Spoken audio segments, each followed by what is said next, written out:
From the World Center of Racing, Daytona International Speedway, about to get underway with the 18th race of the season.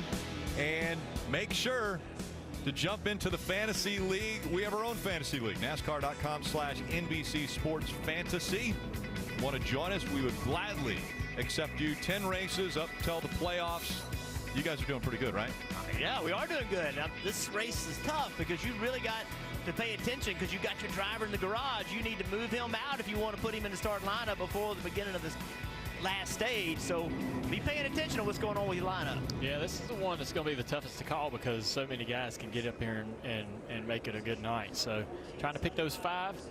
Trying to pick the right five is going to be tough. Yeah. I'm trying to figure out when I'm going to have time to move my garage driver out. I might be gone for just a moment. I'll let you know. I'll let you know. And again, you're playing against us. You're playing against the I'm okay. Don't let him know nothing. Oh, okay. I'll forget about that then. Hey, earlier yesterday, Todd Lewis of the Golf Channel came and did a ride around with Denny Hamlin, and they talked about seeing the air. Listen.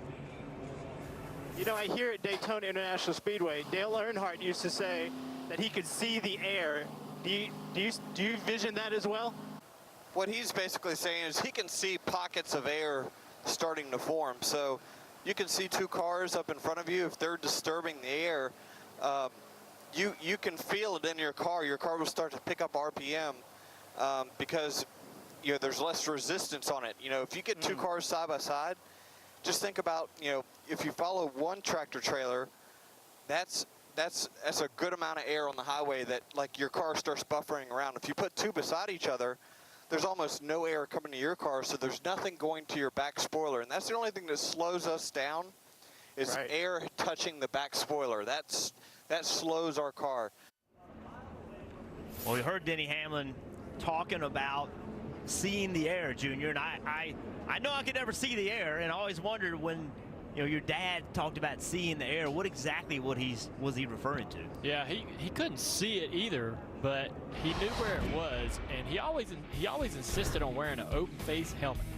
And he said he could feel the pressure in the car change and feel and hear the motor better to be able to understand when he's working that air properly. You can see him side draft Kyle Petty right there. He's going to side draft old Dale Jarrett right here in the Yates Rocket. See him side draft and move away. He's trying to get away from Dale Jarrett so they don't side draft him back. I mean, I don't know if Dad invented the side draft, but he certainly was the best at it. Well, I think you learned fairly well. you guys mentioned 34 wins for your dad here, 17 for you.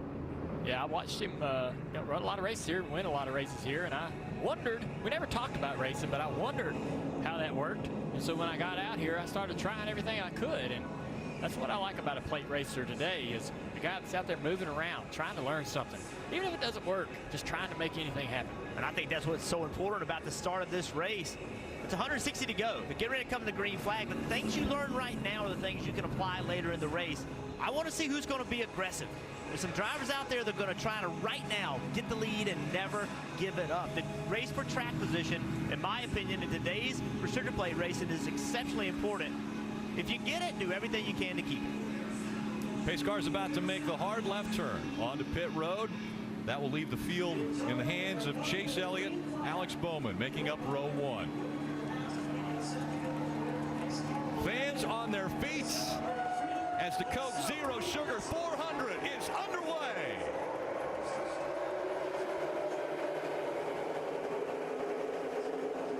Interesting restart, not a real tight restart. Of course, the car's going to bunch up and start to draft a little bit as they get more speed. Chase Elliott got out to that lead pretty easy.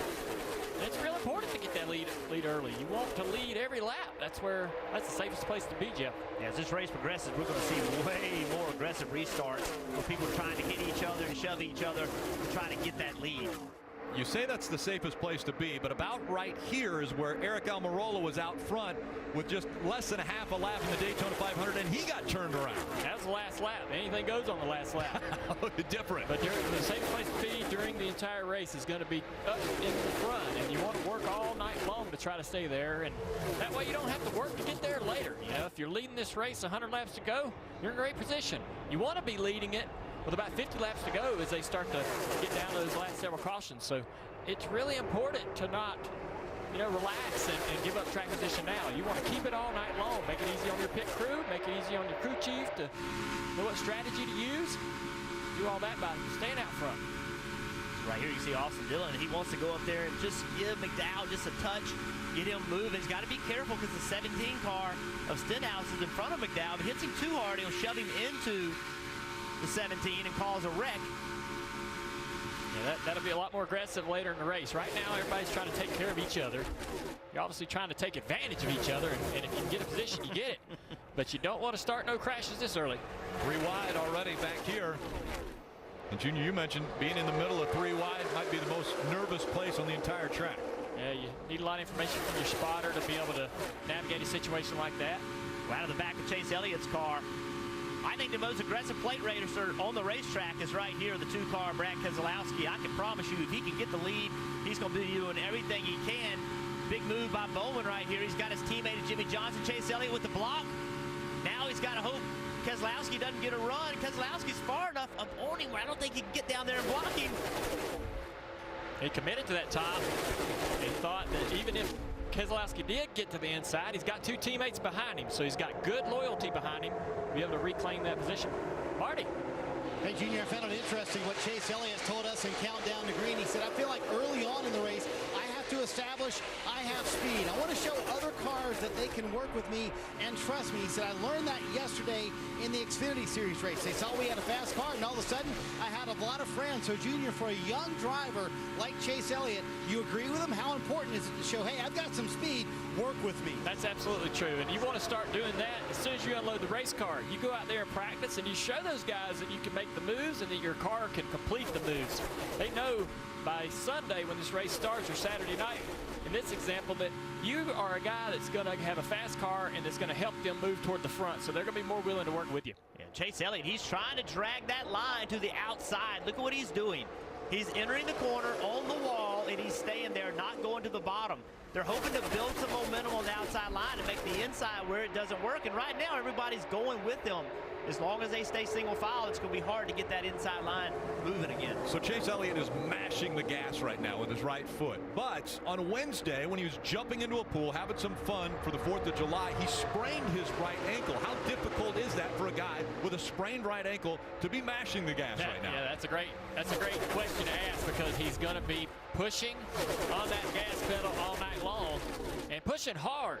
Man, he's going to be trying to get everything he can out of this car every single lap. So he might not be sore or might not think that that ankle is going to bother him this weekend, but he's going to be dealing with that after the race for sure. Junior, there were times that the inside of the car would get so hot that I would actually take my left foot and put on the gas pedal. Yeah. And because my heel was burning on my right foot, so I'd pick it up off the ground and put my left foot on the throttle and use that. You can do that here because you're wide open. You can't do that at Charlotte, but you can certainly do it here. Let's take a look at helmet cam here for Bubba Wallace Jr. and see exactly what he's dealing with here in the outside line. He's trying to move forward. Saw 204 miles an hour there for Bubba. Yep. Back in the pack, it's a lot tougher to sort of navigate. You got to lift a lot, get big runs on guys, and sometimes you don't have anywhere to go. You kind of boxed in. If he goes 3 wide up the middle, is it too early to do that? You know, you get yourself in a crash, and then you're the guy everybody's going to blame for starting to look here. Whoa, look how hard he had to lift up right there. And that let the inside line get a run. When you get that big of a lift, something happened in front of him. We couldn't see it, but Junior, that's what the inside line needs. They need something like that to happen to slow that momentum down and get the inside rolling. Yeah. Either as a driver, you're either looking far enough ahead to see that happening before it happens, or see those cars 4 or 5 rows ahead. They start lifting, you got to be ready to lift, or you're getting information from your spotter. You got a great spotter that can give you that information that, man, lift. They're all stacking up here. Kelly. And Junior, who can forget that emotional runner-up finish for Bubba Wallace in the Daytona 500? They showed they had good speed then, and they're feeling really optimistic today. His crew chief, Drew Blickensdorfer, told me they're really happy with the car. It has really good drivability. They said they intentionally took some speed out of the 43 car to help with that drivability. They made some long runs in practice. Bubba knows exactly what to expect as the tires wear on this car. They see this as a big opportunity for these 43s.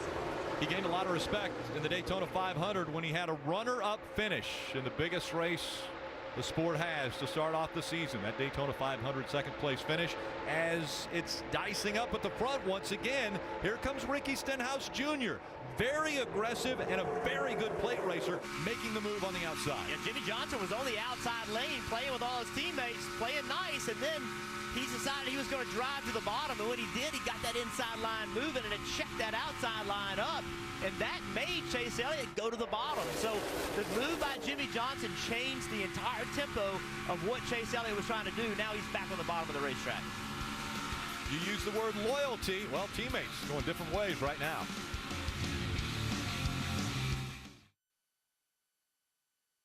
Grab an ice-cold Coke and buckle up. You're watching the Coke Zero Sugar 400 on NBC.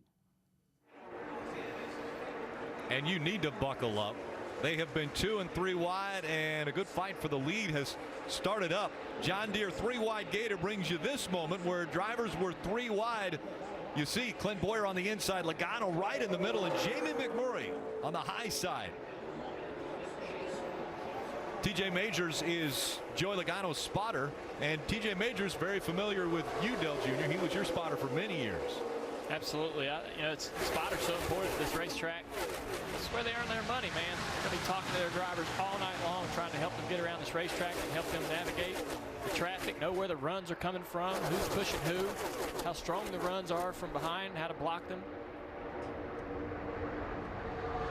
Big change in the lead here, obviously, with Stenhouse now out front. McDowell, man, he's worked his way up into second place. He was a surprise in qualifying. It's going to be a surprising race tonight. See Stenhouse Jr. leading the race, and before we left, we said that the Hendrick train went to the bottom of the racetrack, and when it did, it created a big line on the outside with all the Hendrick cars on the inside. Watch this shot. McDowell gives Stenhouse Jr. just shoves him out in front of Chase Elliott, and that's how he got the lead. Then once he got the lead, he drug the line to the top. Right now, the top line has been the best line. Once they get lined up, single file, go to the top, it seems like they drive away from the bottom. It's going to take something like happened earlier, Junior, where 2 guards got together, the top guys have to lift to get that bottom line with the momentum. And I was surprised that with the Hendrick cars lined up and working together that they weren't able to fend that off, or they didn't. The chase maybe wasn't a little more aggressive to fend that off, but they're committed to each other on that bottom groove, and if they stay there, they may be able to get that line going again, work their way back up toward the front. They're going 200 miles an hour, and a wiggle there out of Austin Dillon in the 3, a big wiggle. Austin running 3rd right now. But when they're running 200 miles an hour and somebody comes and hits you in the back bumper like that and gives you that extra little burst of speed, what's it feel like? You just want them to do it on the straightaway. You don't want them to do it in the corner or obviously in the tri-oval. The cars are very loose and a handful already by themselves in the tri-oval, so you don't want anybody pushing you there. And it's where they push you, Jeff. You want the guys to push you on the right rear quarter panel. That's where it's going to be the most comfortable. If they get into that left rear quarter panel and hit you, it's easily a way to turn a guy around. Yeah, it's so scary getting on that right rear quarter panel and pushing on that rear bumper, because if you ever get mislined, now you're on the right rear quarter and you turn them head on into the wall. So that's the most effective place, but it's kind of scary to do it. And as we look back on Michael McDowell, what a great story right now. I mean, this little team is bringing the fight to all the big guys in the Cup Series, and they've got a Roush engine, they got Roush able to build this car, and he's following a Roush car, Dave. That's right, Jeff, and a small group of people who have help from a big organization like Roush. But Roush has been struggling everywhere but at the restrictor plate track. So when Roush does well here, so does Front Row Motorsports, Michael McDowell, and David Reagan. Right now, McDowell showing that they've got the same strength that RFR has.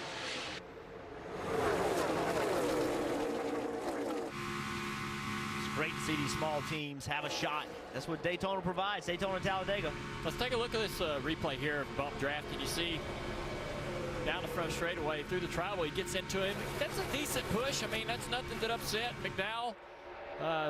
Coming out of the tri-oval, he's trying to hit him as soon as he can. So as soon as he gets straight, he wants to give him that shove. So Dillon did a great job through the tri-oval, setting it up, being able to push him as soon as their car settled onto the straightaway. Parker.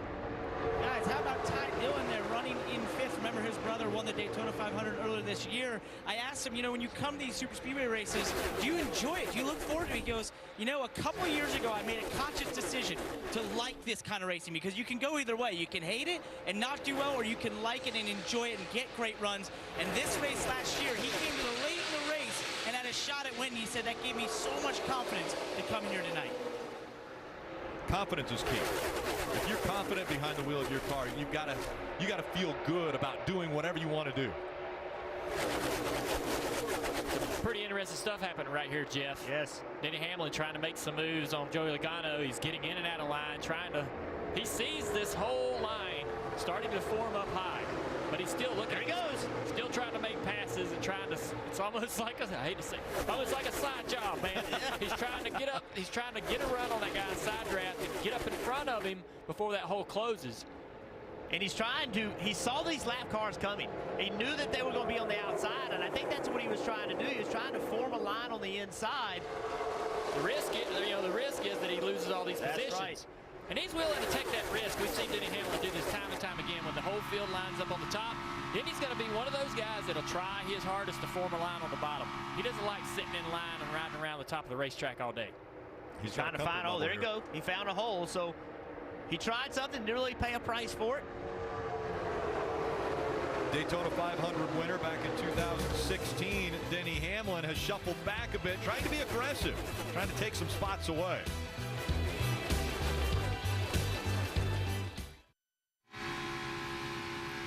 One thing you have to have while you're watching the races, NASCAR Mobile. It's the official app of NASCAR, and it puts race coverage and live in-car cameras right at your fingertips. Search in the App Store, or you can visit NASCAR.com/mobile. You're watching Monster Energy Cup Series racing from Daytona International Speedway. And Steve, this race a little bit different. The length of the stages make it a little bit different for strategy tonight. It does, Rick. If you come back here in February or the first race at Talladega, all of these cars would have been required to come to pit road during the first stage for fuel. They couldn't run the entire stage in one tank of fuel. But here in Daytona, the 400-mile race, it's a 40-lap first stage. I think that is really driving some of the racing you see, because these drivers know they're safe to run all the way to the end of stage one if we don't have a yellow. I think that is what's driving some of the tempo on the racetrack. Marty? Steve, you know how hard these pit crew members work. We're following Ray Black Jr. on the track right now, and he will have Brianna Daniels, who will be the first African-American tire changer to pit a Cup car tonight on this car. And also Brianna O'Leary. She is also going to be on this crew changing tires. I had a chance to talk to Daniels, who you saw just a moment ago. She was actually a starting point guard for Norfolk State on their basketball team, and she told me, hey, I could have played professional basketball in Europe, but I heard about the NASCAR Drive for Diversity Combine, and I thought, why not me? Why don't I try out for that? That was 2016. 2.5 years later, both of those ladies have worked so hard to get to this moment tonight to pit this car, and they will on this first stop of the evening. Rick, what about that accomplishment for those ladies to get here and compete on this pit road tonight? Still athletes. I asked both of them, are you nervous? They said, nope, we're athletes. We're ready.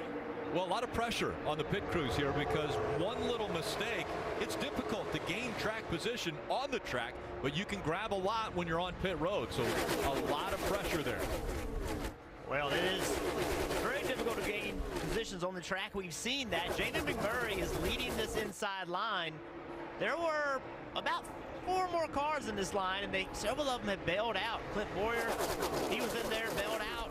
There's been several, then he popped back down. They've been kind of going back and forth. They'll go down there, then they get scared and they go back, then there's a hole and they go back down to the bottom. So everyone's afraid right now, Junior, to make this bottom, because it just doesn't seem like it's been able to work. Well, it's working well enough to stay there, and I think the more guys that would, to believe in it and get down there and be a part of it. I'm sure maybe there are some guys in that outside line that want to be there. They just can't get in that line. There's not room, obviously, for them to pull down in front of somebody, but they're working this bottom, and that bottom is going to eventually be something that they'll have to deal with. It's going to find its way toward the front. And what's happening right now, the spotters are talking to the drivers that are in the outside lane, and they're saying the inside lane is building. It's getting a little bit better.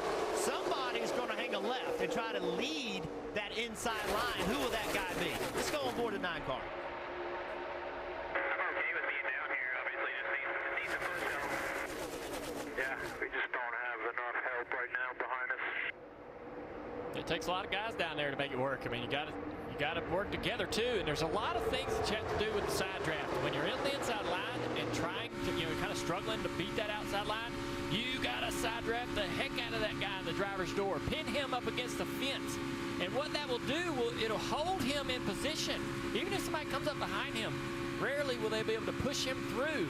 And what that does is gives your help an opportunity to come up and help you on the inside. So, like, the one should be really side drafting that 21 car Menard as hard as he can on the straightaway to hold that position until Chase can get up there and help. Surprisingly, the top 5 that started this race aren't even running in the top 10 right now. That's how much positions changed quickly. Kelly. Rick, you guys talk about drivers trying that low lane. Well, Jamie McMurray in the 1 car had been running the high lane, but he said it was just getting a really good run. So he talked it over with his spotter and said, hey, do you think it's worth making a run to the bottom? And they basically said, you know what? We've got nothing to lose at this stage. They feel like they can always make a move back into that high line if they need to. Remember, Jamie McMurray trying to snap a 165 winless streak. And this could be just the place to do it, Marty. Kelly Denny Hamlin getting in the middle there trying to mix it up, but Chase Elliott and his team, it's a numbers game. They're trying to get the feel for how that bottom line is going to work. In fact, Eddie DeHaan told him you can move up if you want. Chase chose to stay on the bottom line, so they're trying to get those numbers, Parker, to work on the bottom if they can. Marty, I think I know the problem. In speaking to Clint Bowyer, who's been between the top line and the bottom line trying to make it work the other day, he joked to me. He said, you know, the problem is about getting those lines to work is Dale Jr. isn't out there. No one knows who to follow anymore. No one's leading the pack on the bottom. We need you out there, Dale, is what he said. Yeah, it's a nice compliment. I tell you what, I think a lot of drivers are going to start following the 17. He has had some incredible races at these restrictor plate tracks, and once again out front here at Daytona. Stenhouse Jr. has led 19 laps already. In his win last year, he led only 17 laps of that race.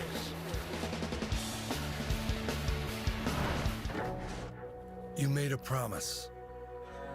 You agreed to never give up, to be a decent neighbor, to remember the good people who rise with every challenge, to remember their strength when you feel tired, to serve with grit and grace. You made a promise. We did too. The all-new Ram 1500. Pizza Hut always has the $7.99 deal you can get delivered. So why go anywhere else? Don't just make it pizza night. Make it Pizza Hut Pizza Night and get your favorites delivered. Large 2-topping pizzas just $7.99. Order online now. One more way no one out pizzas the Hut. When it's too cold for camping, we go camping. When it's too hot to work, we work. Too far to fish? Too hard to hunt? Too wet to keep going? Nah. This is the Gator XUV 835 with game-changing heat and AC, 3 wide seating, and our quietest cab for a comfortable ride. It's never too anything for anything. Nothing runs like a deer. Hey, Dad, what are you doing? Kevin here says Mobile One annual protection is proven to protect for 20,000 miles. It'll save you a lot of time. And what do I always say about time? Well, you say there's not enough time in the day, and then you sigh loudly, and then you say your shin's hurt. Hey, with all this extra time... Sorry, buddy. Kevin and I have a tea time at 11. 20,000 miles between oil changes guaranteed. Mobile One annual protection. Available at these locations. Pizza Hut always has the $7.99 deal you can get delivered. So why go anywhere else? Don't just make it pizza night. Make it Pizza Hut Pizza Night and get your favorites delivered. Large 2-topping pizzas just $7.99. Order online now. One more way no one out pizzas the Hut. Section PU 402, row 41. Jimmy Johnson, the fence has gone in the west. Section 104, row 4. Blaney got it first win. Section 25, row 3. What a year for Bubba. Section O, row 25. Keselowski's going to win Talladega. Section 156, row 4. Kurt Busch to the lead on the backstretch. Section 233, row 1. Martin Truex Jr. wins. You get a seat, but we doubt you'll ever use it. Grab your seats at NASCAR.com/tickets today. Thank you, America, for making Sunday Night Football the #1 show in primetime television for a record-breaking 7 years in a row. Now let's go get it again this fall on NBC. 6 laps remain in stage 1 of the Monster Energy Cup Series Coke Zero Sugar 400 Daytona International Speedway. NBC Sports Championship season continues. World's best golfers vying for the coveted Claret Jug. You don't want to miss the Open, July 19th through the 22nd on Golf Channel and NBC. Jordan Spieth trying to defend his championship, get back on track. Steve, as we're closing in on the end of stage 1, will someone try some strategy and come to pit road before the end of the stage? Yeah, it's a great question, Rick. We have seen it at Talladega where cars will peel off right here, take a left, come to pit road with 3 laps to go. The idea is come in, get tires and fuel, knowing the rest of the field will pit at the end of the stage. The concern is lap times here at Daytona, 3 or 4 seconds faster than Talladega. Therefore, your risk of going a lap down is higher. Math says you can pit, but you can have 0 issues, Jeff. A slow pit stop, a mistake by the driver, and you're losing a lap. That's a big risk for anyone in this lead pack. Yeah, it is a big risk, but the guy that we've seen be willing to make the risk to try to pick up position so far is that one car, Jamie McMurray. See Joey Logano, he just jumped down in front. It's 5 to go. It's time to start making something happen. The 21 car, Bernard, he went with him. On the under. Oh, there's a 12 car. No, he won. Blaney He as well. won. I said 12 car. And look at who's came all the way down to block. Ricky Stenhouse Jr. and Michael McDowell both seeing that happen, and they came to the bottom of the track. We were a single file, and in half a lap, now look where we are. We got a race on our hands here, fellas, coming in.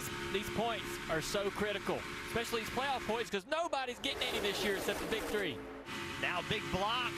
You're going to see the gold. Ricky Stenhouse Jr. is just block, block, block. It's been easy for him. It's not going to be easy anymore. I think Michael McDowell's also blocking. So Ricky Stenhouse Jr. is staying out in front of Michael McDowell, but McDowell's doing most of the blocking right now. Those guys, I've seen some handling issues off of turn 2. The 22 car, Joe Logano, had to back off real hard off of turn 2. Late in the run here.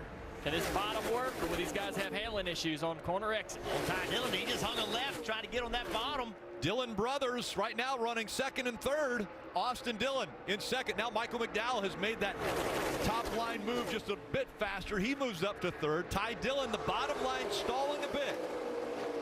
And you guys know Ricky Stenhouse Jr. wants to win this stage. They do not have a single stage win this year. 0 playoff points. So even the 1 he would get for staying up front here is critical to make the playoffs. Man, I'm seeing these guys off the turn 2. That bottom groove, they're not handling very well down there. It's late.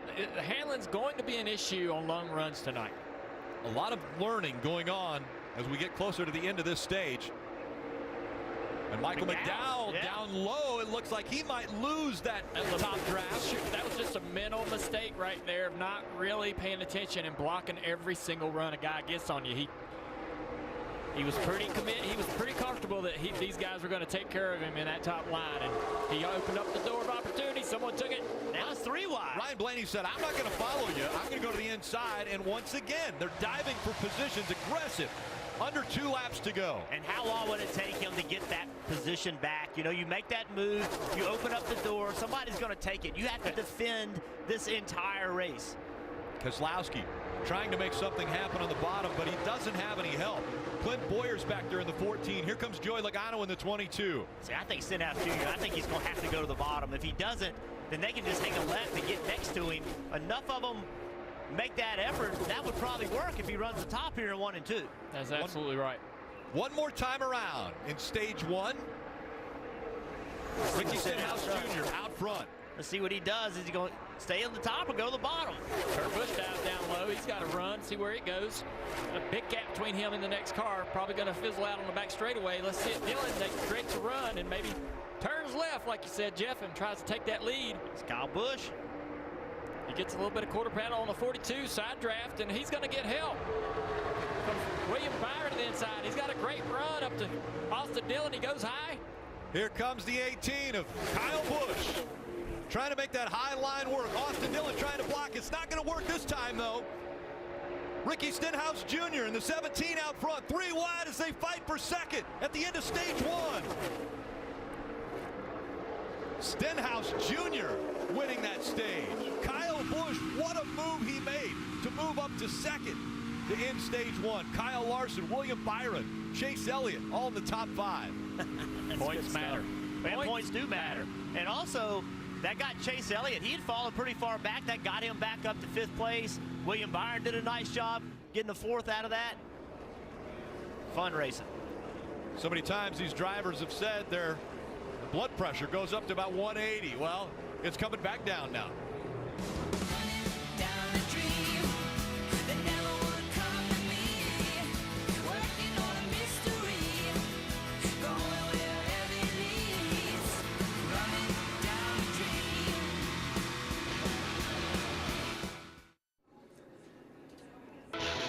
NASCAR on NBC is brought to you by Pizza Hut.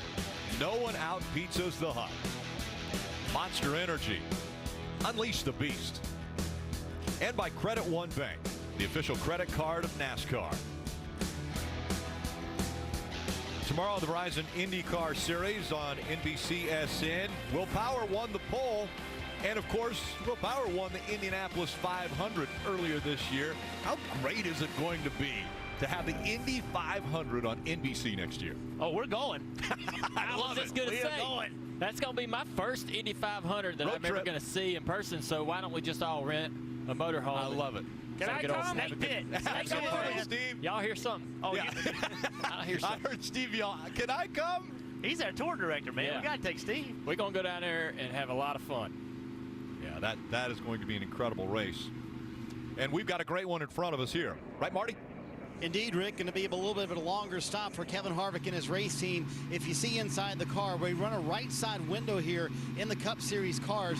The hoses attached to that window for Kevin Harvick's team have come unattached, and his feet have gotten very hot inside the race car. So, Steve, how critical is it that Rodney Childers and the team get those hoses reattached here on this pit stop? Well, you see him missing right there on the right side of the car. Two issues.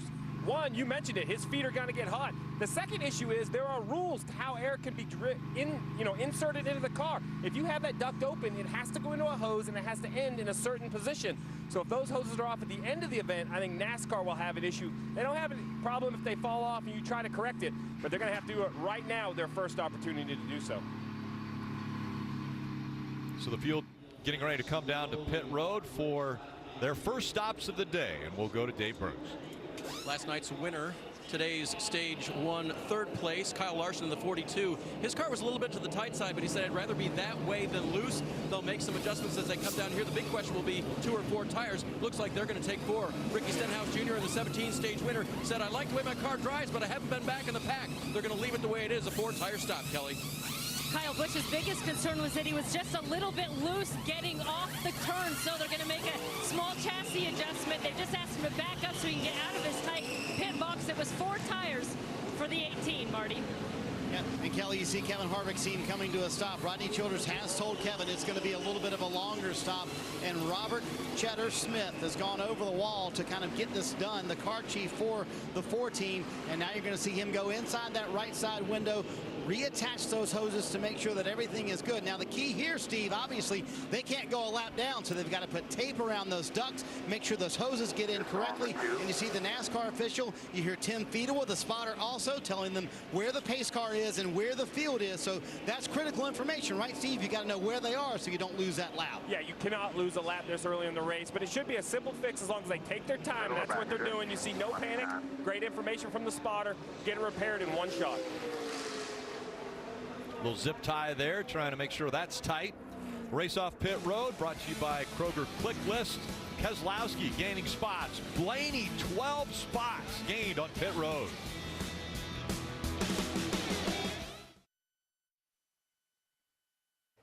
Grab an ice cold Coke and buckle up. You're watching the Coke Zero Sugar 400 on NBC.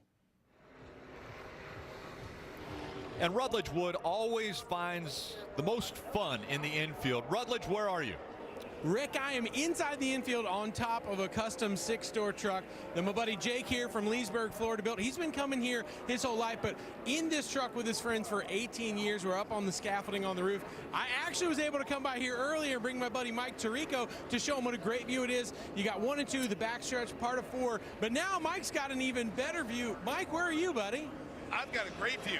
I'm up here with Steve on top of the NBC pit box. This is great. Great place to watch the start of the race and the pit stops we just saw. So, crew chief, put that hat back up. What'd you learn from the first stage? Well, what I learned is that we wondered if handling was going to matter. And you heard Dale and Jeff call out a couple times where cars, while they looked stable maybe to you and I, they were calling them out. They could see the cars moving around. That tells me that in one single 40-lap run, the handling went away. So that final stage, that 80-lap run, the crew chiefs are going to have to make good decisions on when to come to pit road. Blazing hot in the daytime. Obviously, the sun goes down, lights come on.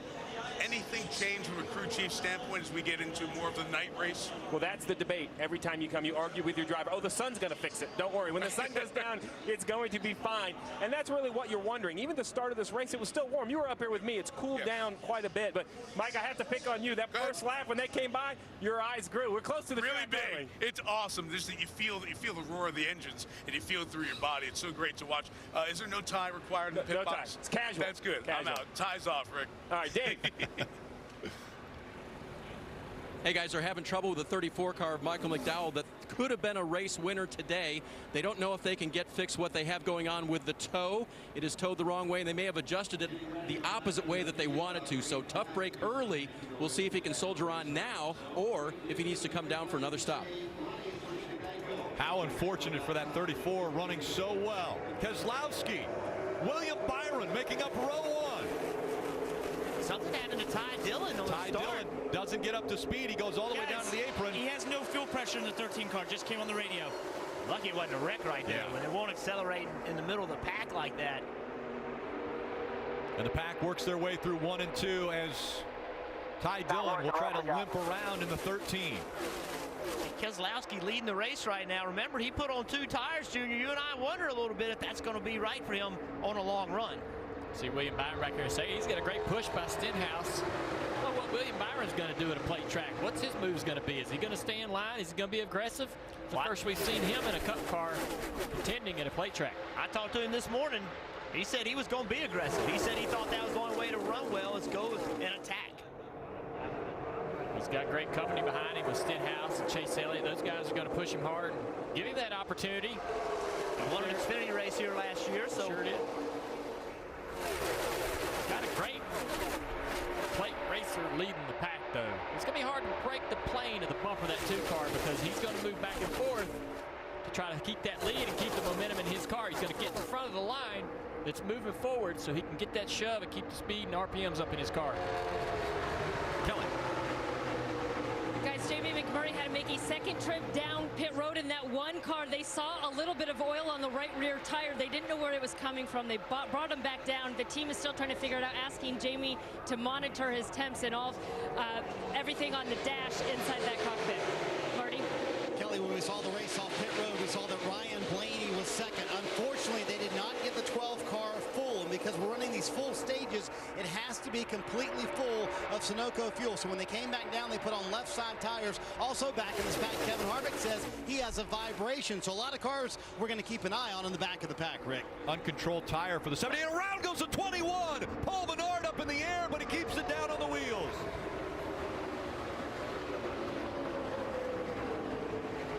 Paul Menard, when he got turned around, all 4 wheels looked as though they had come off the ground as he was sliding sideways.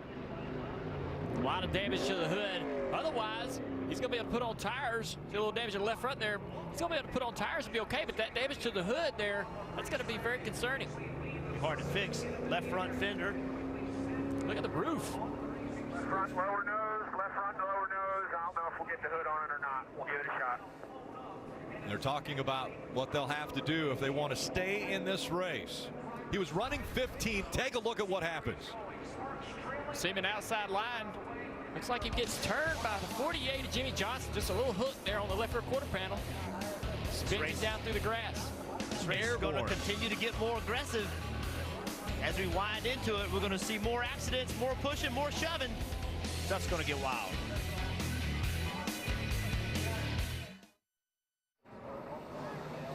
Going to work on the 21 with Paul Menard. Want to take a couple looks now at what just took place in the Subway Fresh Take. Well, we talked about the intensity picking up. You see Jimmy Johnson behind Paul Menard. Jimmy's kind of in the middle of the racetrack. Right there you see the contact, but it's just hard from this view to tell if Paul came down on him or Jimmy moved up into the 21. Jimmy didn't move up, I don't believe, but he didn't give him a lot of room. You know, Paul was right against the fence, and if Paul does move down just a little bit, which he did, he spins across the nose of 48. So just brace an accident there. ingenuity on these guys to put this hood back together is what's impressing me. My crew chief down on the box says that they can't cover those holes where the flaps are ripped away and ripped out of that hood. But they're going to try to put that hood, keep that hood back on there. Look at that hood just flapping. The tethers. Yeah, I was going to say, thankfully tethered. Yeah, those tethers keep that hood from going up into grandstands and getting into the fans. But it's beating the roof to death while it's doing it, just killing the splitter while it goes through this grass. Hey, Jeff, two great things. Not only the tethers on the hood, but how about the roof flaps? Oh, I'm man. confident to say without those larger roof flaps that this new style car has run over the last few years, that car stays airborne because it gets hit in the worst situation. Those roof flaps deploy, the car sets right back on the racetrack. Those sometimes, you know, people don't notice them as much as they should, but that saved that car from going upside down. Dave. 6 minutes, 5 crew members to repair the best they can and send the car back out. But NASCAR still has to approve it to go back on the racetrack. So the team had said, we're going to tape it down the best we can, see if they'll let us go with that. They heard you, Junior. They're not going to cover up those cow flaps. They're going to try to replace them so that car, if it does achieve liftoff, those flaps will help out with that. But this is the hard part. That's better than average tape, trying to hold down a big hood on a very fast race car. The disadvantage right here is that they aren't going to restart with the leaders. They're coming to one to go, so they're going to be single file. They're not going to have, I'm sorry, they're not coming to one to go. Yeah, they are coming to one to go, so they're not going to be able to be in that pack. It's going to be hard for them to get up to minimum speed.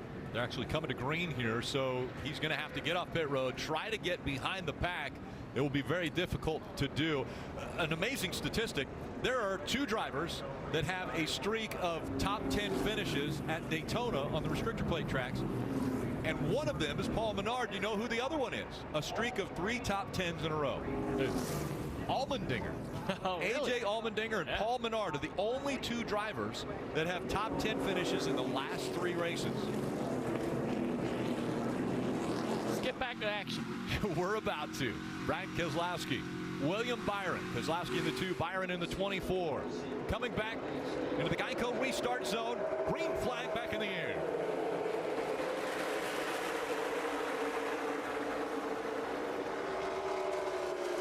And in the background, you saw Paul Menard coming off of pit road.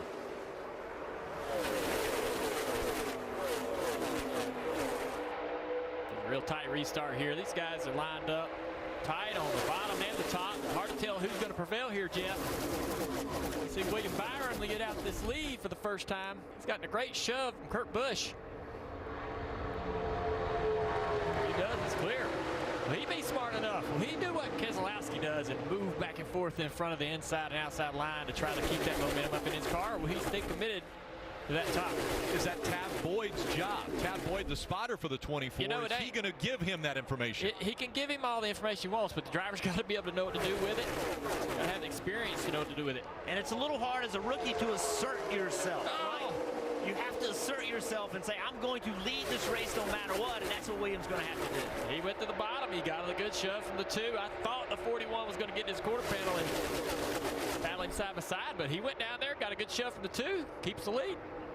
How about riding right in the middle now? Just waiting for whichever line. Huge push. And around goes a 2. Too big of a push. He caught the 41. The big one. Logano's caught up in it. Oh, my goodness. Denny Hamlin. Austin Dillon has damage. Daniel Suarez trying to avoid. Ty Dillon sliding in. A wreck 22 of Joey Logano sitting on the apron. A wreck 2. All the Penske cars right there. The one organization that everybody came here thinking they had the best shot to win. All 3 of their cars wiped out in this accident. Ryan Blaney in the 12 sitting there in the grass. Saw the 2 of Brad Keselowski. A lot of damage to the 9 of Chase Elliott. So many good cars. This wreck happened in the front of the field. This is what Daytona's all about.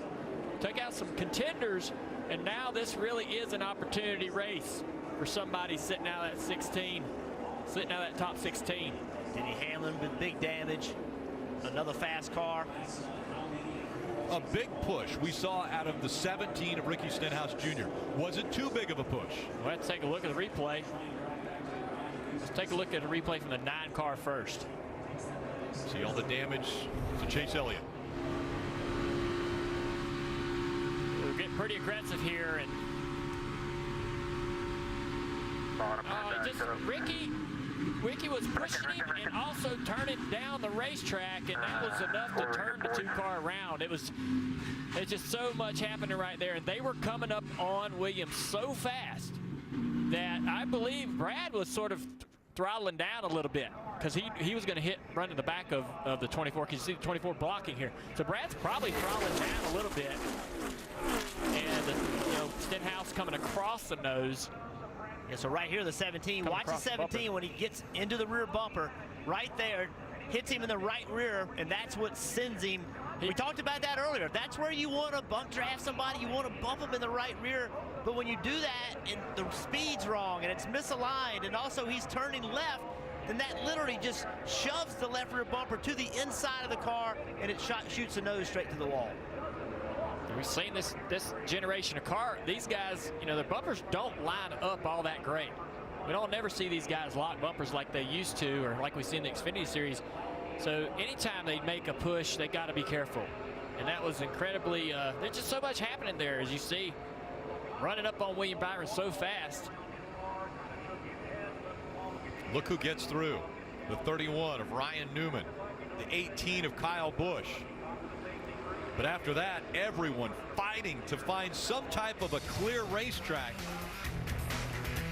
The 41, Jimmy Johnson sideways, but is there contact? He was still in the gas as it came up on the high banks.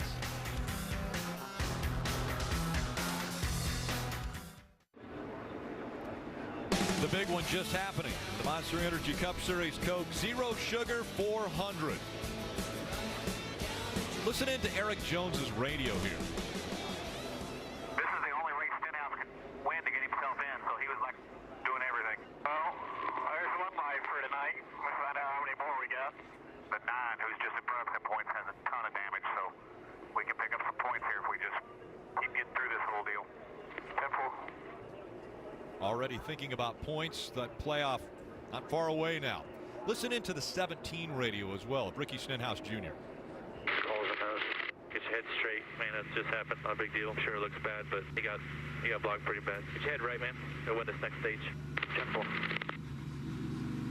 Well, you hate to be involved in something like that if you're Ricky Stenhouse Jr. And I'm sure you feel like you were partly to blame for it, but at the same time, the race goes on. You got to get your head right, as he said, and just move on. Yeah, I think Ricky definitely knows he was partly to blame for everything happening here, and he had a lot of guys criticizing his activities and driving style in the Daytona 500 earlier this year, and I think this was going to get them talking again.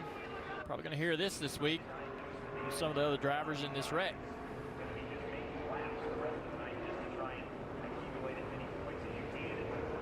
We talked about it coming on the air, Junior, is that this race matters so much to so many that they're going to do things that they otherwise wouldn't do, because there's a reward for doing it. There's also a risk.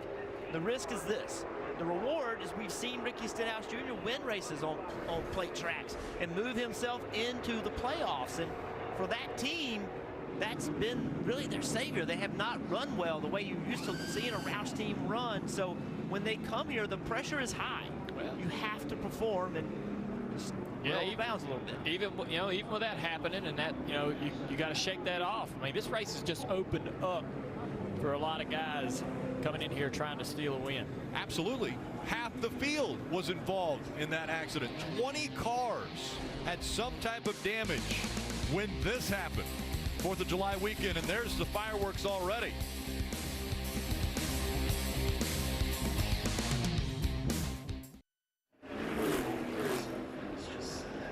Back here in Daytona after the big one that has just happened. Denny Hamlin, the first of the drivers caught up in that to be released from the infield care center. I know you guys had a promising day ahead of you. What happened?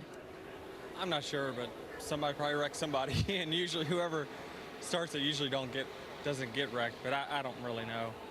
The 2 was sideways in front, and yeah, 2 got wrecked, and so did everybody else. So yeah, it's unfortunate. I mean, this is the Coke Zero Sugar 400 usually is this type of race, but it usually happens much later in the night. Unfortunate for all the cars that got torn up. It's now it's a total crapshoot with it looks like most of the contenders that battle for these races are taken out, but you never know. It could be pretty exciting at the end, but unfortunate for our FedEx Cares Team Rubicon Camry that we're not going to be part of it.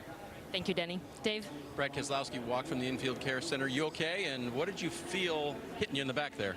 Yeah, I'm okay. You know, Ricky was pushing. He didn't do anything wrong. It's just my fault. You know, we had a really fast Miller Lite Ford, and you know, Dave, I'm just not wrecking enough people. I need to wreck more people so they'll stop throwing bad blocks, and that's what's happening to me on the plate track. So, you know, everybody that's watching, all them drivers out there, throw another bad block. I mean, I'm just going to drive through you and wreck you. So look out in Talladega. All right, the words of Brad Keselowski. Kelly? Yeah, the 41 and Kurt Busch, really just innocent bystanders there. How disappointing given the speed you were showing in the 41. I got a giggle. I mean, I thought I was in a safe spot running in the top 3, and that's where the danger zone is. It's like 3 to 12. Everybody's dicey through there, and so it's the wrong place at the wrong time. The 17 and 2 looked like they got together. But I just got a giggle, like there's no safe spot. I mean, I thought we were going to get strung out and try to get to the handling portion of the run, and we just got clipped. Wrong place, wrong time. It's a helpless feeling getting clipped in front of the field like that. But it tore the drive shaft out, so there's no way we can repair anything. So bummer night for the Monster Energy Ford, but we'll come back again next week. All right, just the nature of this racing, Dave. Joey Logano's here. What did you see or feel and try to get through with? It felt like the longest crash ever. I feel like I was in the middle of the whole thing, and it just looks like there's some hard, aggressive pushing up front, and you know, cars trying to get to the lead. And once one car sits sideways in front of the whole field, you can't stop when you're going 200 very quick, and when there's no gap in between all the cars on a restart like that. And we just got torn up in it. So part of it, you know, it's Daytona, it's super speedway racing. Sometimes you get through it and you can win. Sometimes you crash, and it's just part of the game. And you got to have that mindset when it starts for some reason. But unfortunately, we were on the bad 50% of it this time. Hopefully, we're on a good 50% when we go back to Talladega in the playoffs and try to get another win over there. Joey usually does this type of racing very well. He's out early tonight, guys. Unfortunate. You heard one driver say, well, you got to laugh.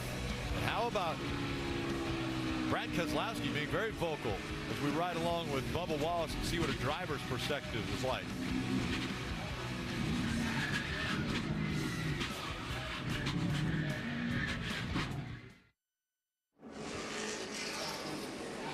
Well, still on yellow here at Daytona. What does that mean? Fantasy Live adjustments. We're still in the middle of stage 2. We just had the big accident. Now's the time. Go to your garage. See if any of your drivers were in that accident. Chances are there was someone in that accident. Make a change. Get someone else in your lineup. Try to save those fantasy points. All right. Here's Joey Meyer. Spotter for the 2. Fine line between managing and blocking. If anyone asks, one works, the other one doesn't. We just heard Brad Keselowski say, I'm going to wreck guys if they block me in a poor way. What does that even mean? How can you block somebody wrong? Well, you know, they had such a huge run on William, you know, and he moves down in front, and the 2 has to lift so much that he basically gets spun around on the front of on the nose of the 17 car. I mean, it wasn't a very clean push from the 17. But you know, it's hard to say whether that was I've seen more aggressive blocks. I've seen blocks that are just really aggressive, and to me, I didn't initially think. Well, is Brad blaming William Byron for that? I think Brad thinks the block was aggressive. That's right. Brad saying William Byron, he turned down in front of me. I had to lift. He said it wasn't Stenhouse's fault. Right. Stenhouse got in the back of me, and we talked about it. William Byron leading as a rookie, he had to insert himself. That's what you have to do. You cannot go out here and just not block and let people go. Maybe the block was too aggressive. According to Brad, it was too aggressive. But it's why, you know, when I made a comment, I said, you know, Stenhouse was partially to blame because I've been in these wrecks before. And, you know, what sometimes looks like someone just intentionally wrecked someone isn't always like that. See the cars involved in the wreck. We've already heard from quite a few of them that came out of the infield care center. Pace car, hard left turn. And the field now approaching the Geico restart zone. 18 laps to go in stage 2.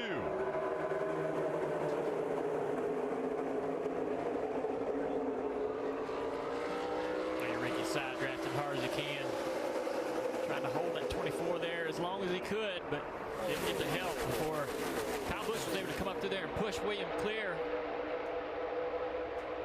Michael McDowell in the 34 making the high line, making it 3 wide, trying to move up to the front. And think about the psyche of William William Byron now, right? Has he gotten a message? Hey, people thought you were blocking too hard. Will he continue? It's psyche. And Ricky Stenhouse is psyche too.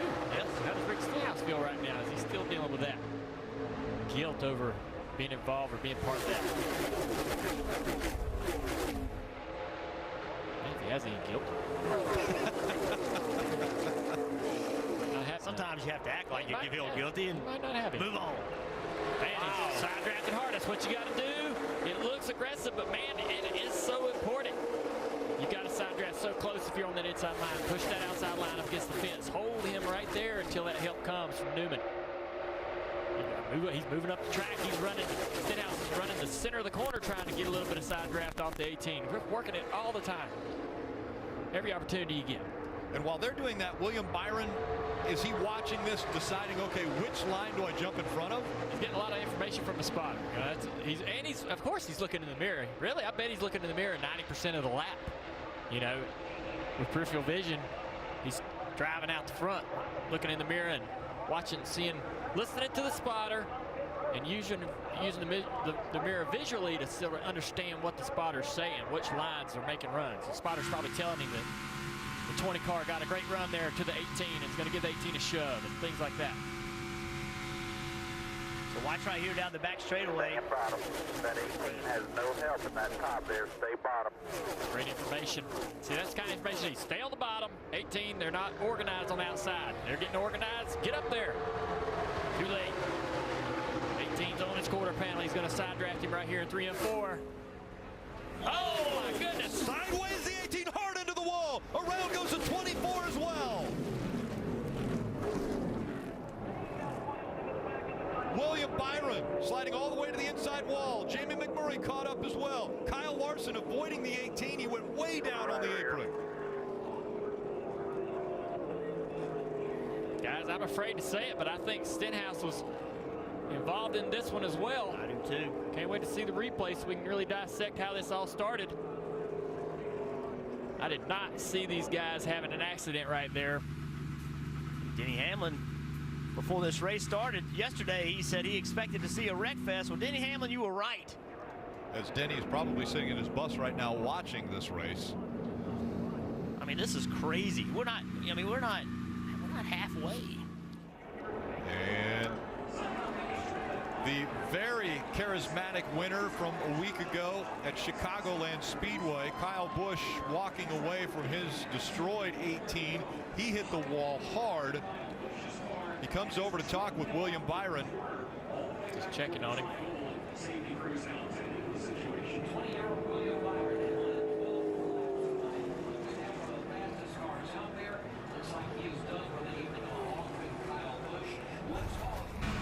Take a look at the roof cam of the 17.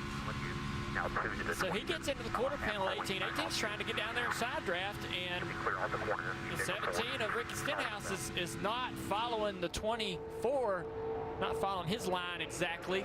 He's also trying to side draft. So Ricky's trying to side draft 18. 18's coming down to side draft to 24. Just a couple bad decisions there.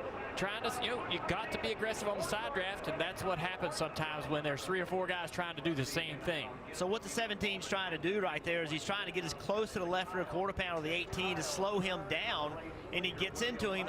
He came up the racetrack so aggressively, I almost wonder if he got tight or something. Like, maybe. He can see that the 18 is right next to William Byron. The 18 can't go any lower. Watch what happens right here. So see how close the 18 and the 24 are. Right here. 18, he's not going to go any lower. The 17's up the racetrack and gets into the 18. Just makes me wonder if Ricky Stenhouse Jr. didn't lose the front of the car and get up the racetrack and get into the side of him.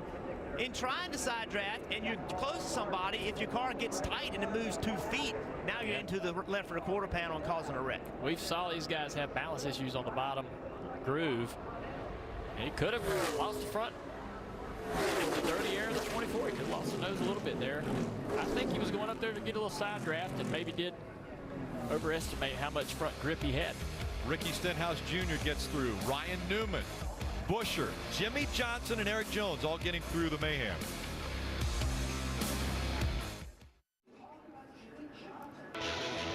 NASCAR on NBC is brought to you by Toyota.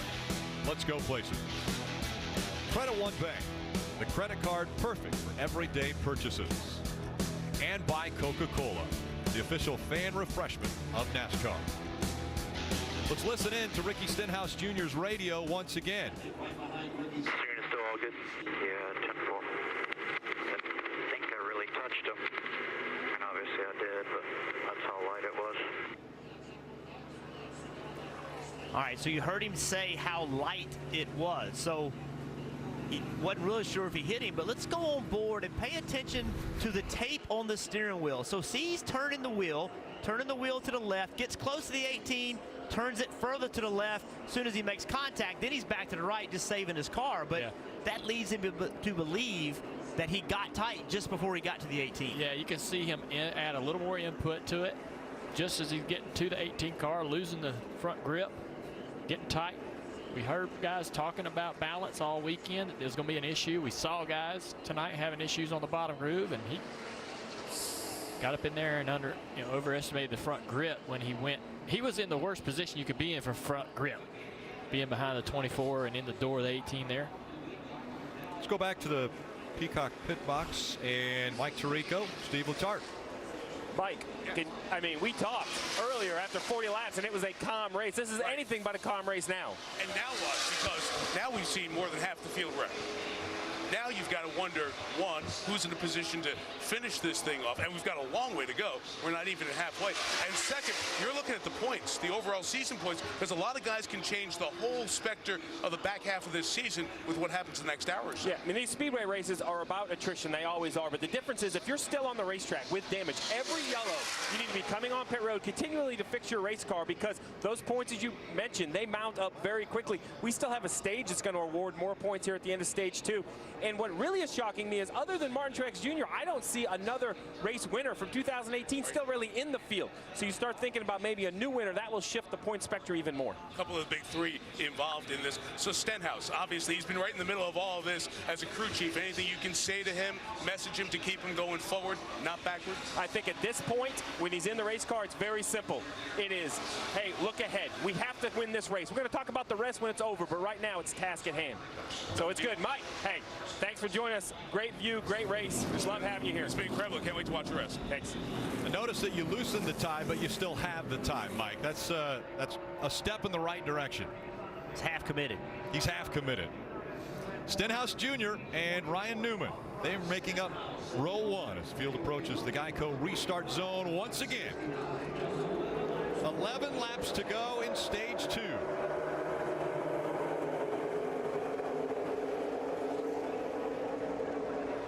Good run for Newman on the inside. Now some help on that outside line.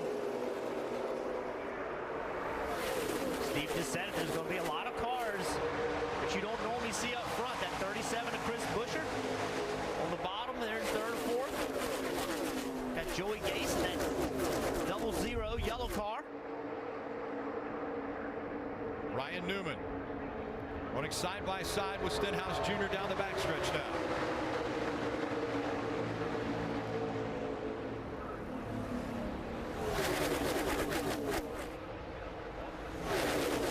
Both lines pretty organized, waiting on one of them to organize and start to get that shove going. It looks like the outside line's pretty tight. Like there with McDowell and Bowman. Bowman was in that accident earlier in the contact with the door of Lost Larson's car. Like they repaired that damage, and he's still up there in the battle, but I'm not sure how competitive his car is going to be the rest of the night. Not surprised to see Michael McDowell up front. We saw him there at the beginning of the race, so he's up inside the top 3.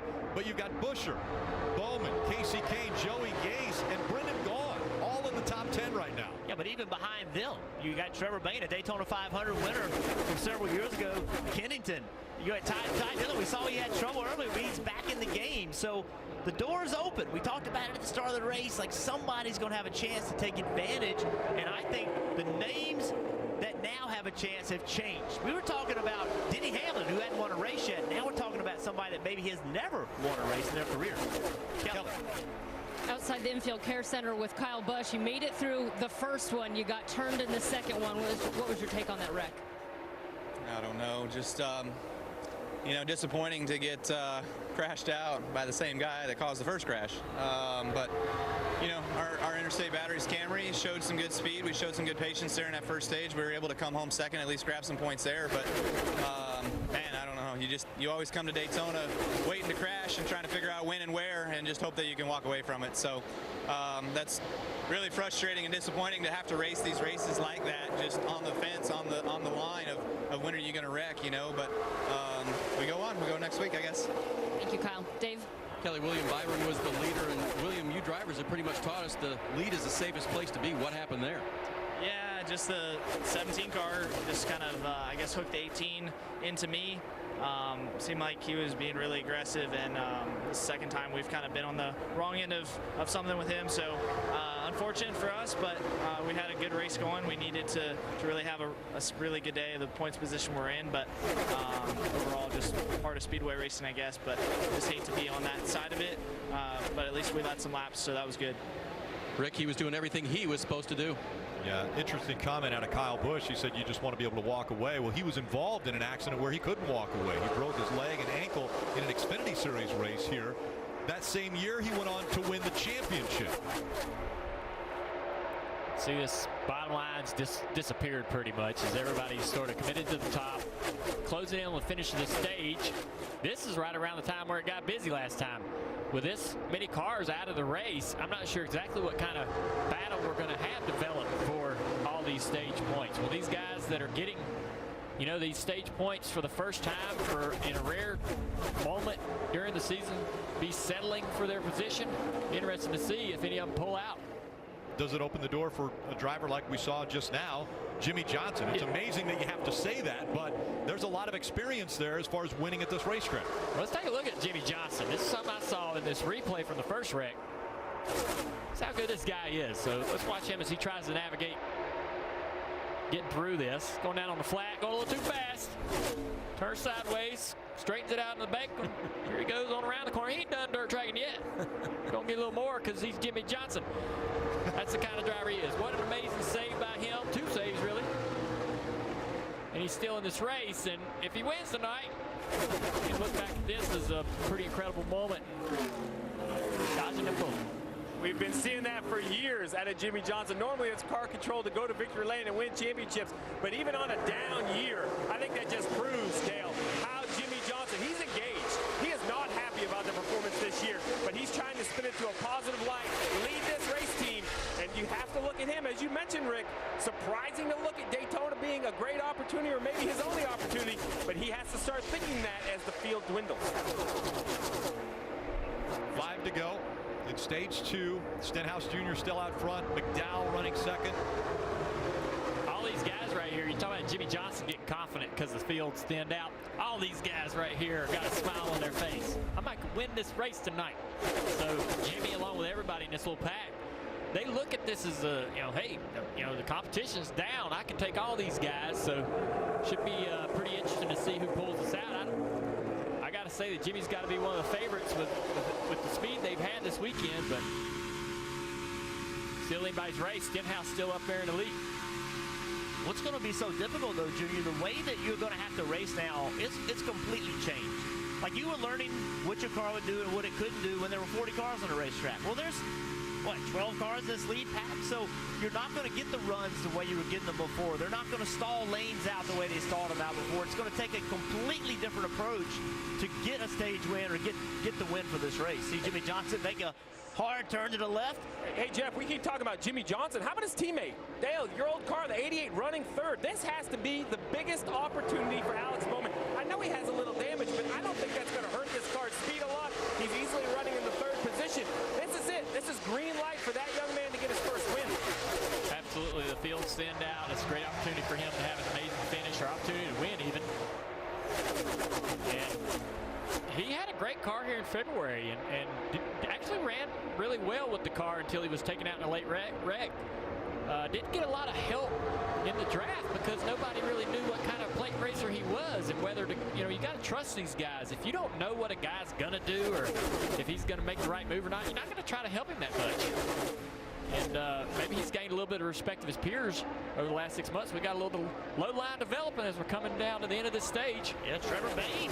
Think about Trevor Bayne. You know, he's got a shot. Remember, he got kicked out of his seat. He won the Daytona 500 on top of the world, and a few years later, he gets kicked out. Says, man, you're not getting it done. We need to try something different. Now he has a shot to put himself in position to win this race. And on the outside of him, one of your other teammates, Casey Kane, another guy that's trying to reprove and rebrand himself. He was at Hendrick Motorsports. It didn't work out. He got moved along, and now he's got a shot. Want to listen in to the 34 radio of Michael McDowell. 495's got damage too, so I think if Ricky and I stay in line here, we'll be fine. You know how it is, though. If they jump down and they get to you, he's going to jump down. So stay with him right now. Steve Barkdahl, the spotter there for Michael McDowell. Heard him say, you know how he is. He'll jump down there and block if they go down. So he wants to figure out, do you stay with the 17 or do you try to make a pass? He's going to stay right there where he's at. He's going to try to get into this race, have a shot to win. Final lap of stage 2, and now they're trying to go too wide. Ty Dillon in the 13 thinks otherwise. He gets back in line.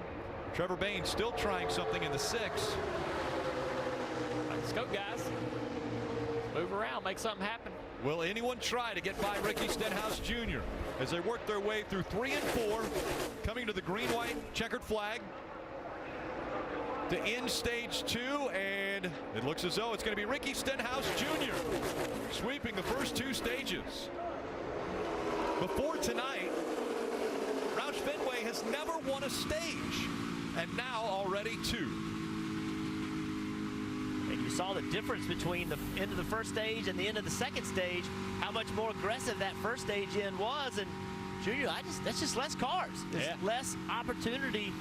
It's just so much harder with this few cars on the racetrack. I think Ricky, to save some face, he's going to have to win these 2 stages and the race.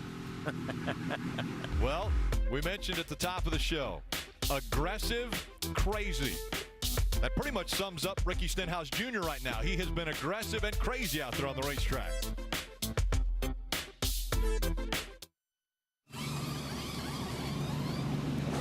Pit stops just finishing up at Daytona International Speedway. Second place in that stage, Michael McDowell, his best stage finish of the year. No adjustments to the car, 4 Goodyear tires and Sunoco fuel. For Ricky Stenhouse Jr., they take a long time on pit road to massage that right front fender and try to make it perfect for the remainder of the race. Kelly? We also saw the 88 there of Alex Bowman. He's on the splitter a little bit, taking off. They didn't want to waste any time on pit road fixing damage. 4 Goodyear tires, Sunoco fuel for Alex. A very long pit stop for the 17.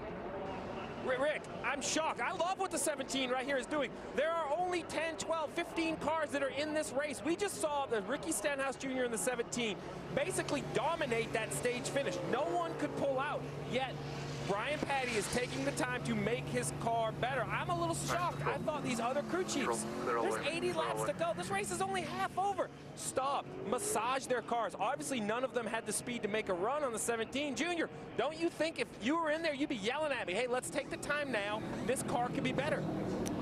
Yeah, I'd probably want to do all the, work on the car I could early and not have to worry about it later in the race. But, it's a tough decision to make. Let's talk to the 17. Hey, Ricky, it's Burton. You got time to talk? Yeah, I got you, Jeff. Well, man, it's been crazy out there. Tell us what's going on. It's been crazy, partly due to a few of my issues. So that first one, I just thought us and the 2 were going to have a run on the 24 to the inside. And then 2 had to check up really late into 3 there.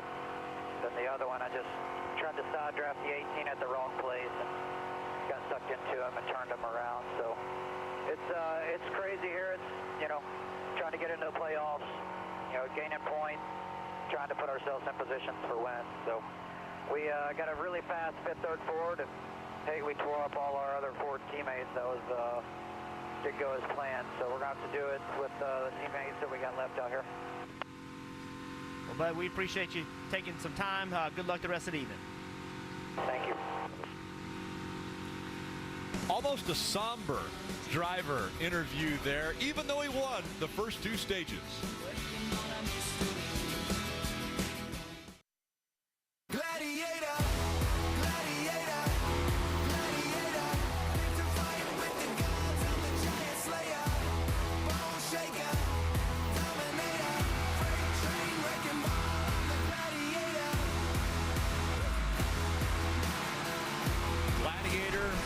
freight train, wrecking ball. He's been everything tonight on the racetrack, Ricky Stenhouse Jr., but he has won 2 stages, and he's got the possibility, as he mentioned, to make it into the playoffs. He's one of the best cars, if not maybe the best car that's still out on the racetrack right now. Right. Rick, things are heating up online as well. Social media, Zach the World, I know, said, I don't know how many friends we're going to have, was just said on Ricky Stenhouse Jr.'s radio. That's an easy question to answer. Plus, the Wood brothers throwing shade. Stenhouse going to win this race tonight one way or another. Things aren't just hot on the track down here, Rick. Social media too, buddy. Everyone letting them know. Everybody on social media has an opinion. They'll give it. Wood Brothers Racing social media is pretty awesome. They have some funny stuff on there all the time. Great follow. They are great. How about the 21, Paul Menard? We saw that car get up and all 4 off the ground, all 4 wheels off the ground. The 88 of Alex Bowman comes back onto pit road. It looks like they'll do a little massaging, maybe a little more fuel before he goes back out.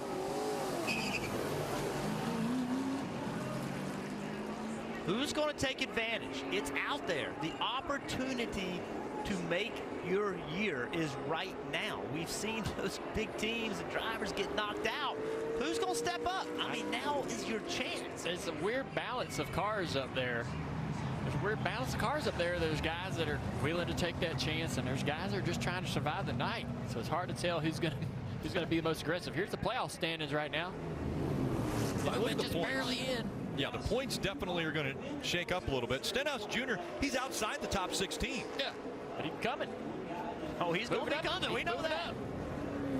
And this has, this showing Ty Dillon as leader. So it shows him in as winning a race because he's leading the race. So, you go back here, look at Eric Jones and Stenhouse and Elliott, Bowman. I mean, it's all tight. Dave.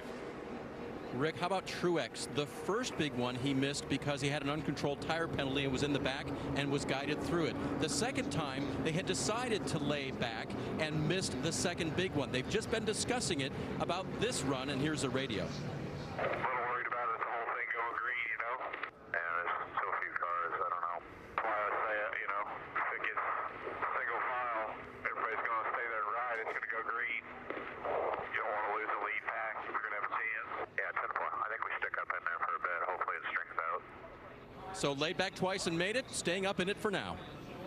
Never won. He's never won at a restrictor plate track. He hasn't, but you can take more risks now. There's less cars. There's less risk of losing so many spots, so you can be more aggressive now to pull out, even if you're by yourself. Ty Dillon and Clint Boyer making up row 1 now as they come back into the tri-oval. Stage 3 underway. And right away, we saw the 17 of Ricky Stenhouse Jr. jump out of line. And it's hard to believe that Clint Boyer, that 14 car on the bottom with that nose damage, it's hard to believe that's who you're going to want to lead a line. You would think that he's going to be better following somebody. Come on up through there pretty good. Yeah, he did. Got a great run down the back straightaway. He's got pretty decent help behind him. Good, tight, clean help. Parker. Guys, just under this caution, Clint Boyer came across radio and said, I cannot lead, I have to follow. We have too much damage, we're way too slow. And then they took the track position. It looks pretty good to me with all that damage. Well, we'll see if he can stay there.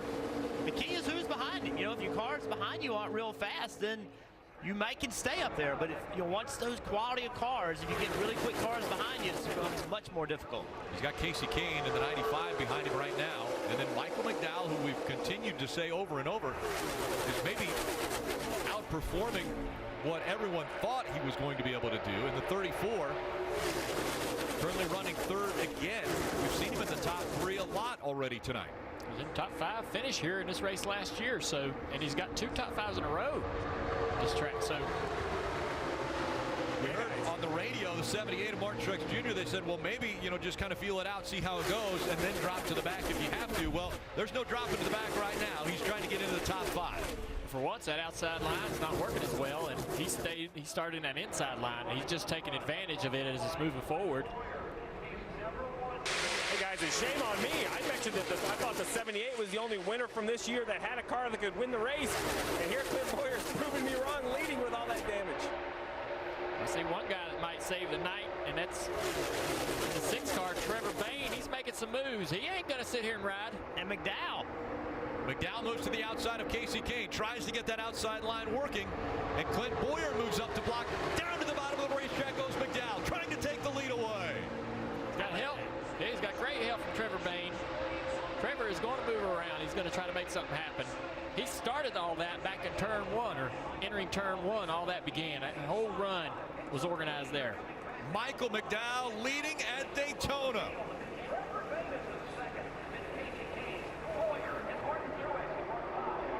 Remember, Michael McDowell, that car he's driving, Roush Fenway built that car, prepared it. It's got a Roush car behind him. Big block by Trevor Bayne. Now he's trying to get the 95 from going underneath him. Could not do it. Casey Kane with a big run.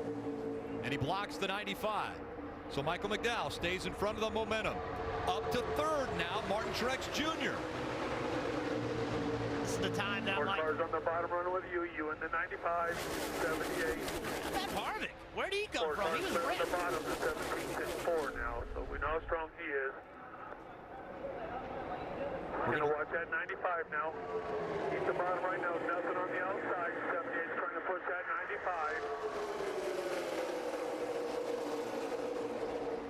Check that inside. No run right now. 5 of you guys are separated in the field right now.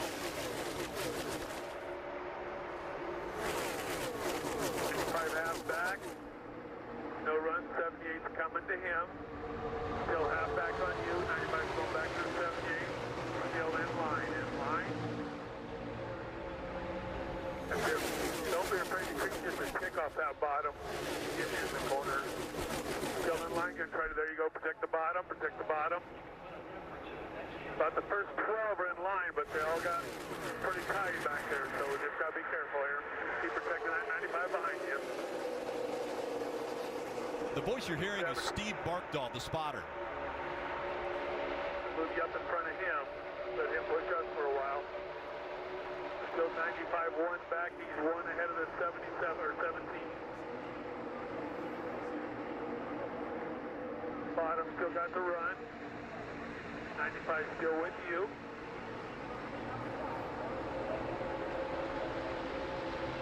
Is that outside line? 17 stalled out over the 78. Let's listen to him give that information on that outside line. Outside just a little bit. Now back down. Back down. 17's getting a little run. Get ready to move up. Move up. Move up. Move up. Move up.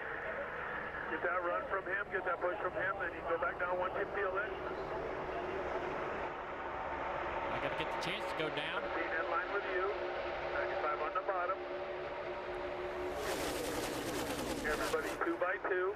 We know that 17 is super strong here. With you now, you're clear. You're clear. Bottom does not have a run. Bottom does not have a run. Just you and that 17. He's probably going to dive on here. Just watch him. In line right now. First 4 in line. 95 falling back on the bottom. That's it. First 5 are single here. That's great information from the spotter. So the spotter saw that outside line foreman. He let his driver know when to move up, when it was okay to move up and not throw a crazy block. It was a good early move, so that outside line could prepare for it. Really smart information. Interesting to see if Stenhouse is going to be as loyal to McDowell as McDowell was to him earlier in the race. Well, I think that's what makes it very difficult is that we know Stenhouse Jr. wants to lead. We've seen how aggressive he is. So running this top opens the door to just turn left and have Kevin Harvick, who I don't know where he came from. I thought he was done, to have him go with you and make a run. Marty, you got something on Kevin? Absolutely, Jeff. They got the free pass on the last caution. The damage not that bad. And he said something interesting to Rodney Childers. He said with less cars in the race, handling is going to be less of an issue. Think speed. So, Steve, you were begging for a crew chief to come down pit road and adjust on their car. Rodney Childers did that. Kevin Harvick said, I still think we have the speed to win this race. Yeah, Marty, I love that call. I mean, those are the types of decisions that prove why the 4 and Rodney Childers and Kevin Harvick, that combination wins so many races. They are just continuing to work on their race car. Remember, there's still 65 laps to go. There's at least another pit stop that may or may not come under green flag conditions. We see how quickly both the 4 and the 17 recovered. I think these crew chiefs have to change their mindset. It is not a 40-car field. It's a much smaller field with still a lot of racing left. Well, Junior, you and I looked at each other when we saw the 4 car. We're like, where did he come from? Well, this is why we were wondering. This was the first wreck as we ride along with Kevin Harvick. Look at this damage. I mean, he hits the wall hard, gets run into, off the banking, damages the splitter. Listen to the car. I mean, it's damaged, and here he is running third with a chance to win the race. Hey, Junior, as I look at this front pack, is there an advantage to the 2 Hendrick cars having a teammate? Does a teammate become more important in a smaller group? Yeah, I think so. I mean, those guys are talking all week leading up to this race about how they can work together and how they can be stronger helping each other. So, you know, if you're wanting to make a move, you got a teammate that's going to be able to be loyal to go with you. Stage 1 winner, Ricky Stenhouse Jr. Stage 2 winner, Ricky Stenhouse Jr. The final stage, can he win the Monster Energy Cup Series race from Daytona?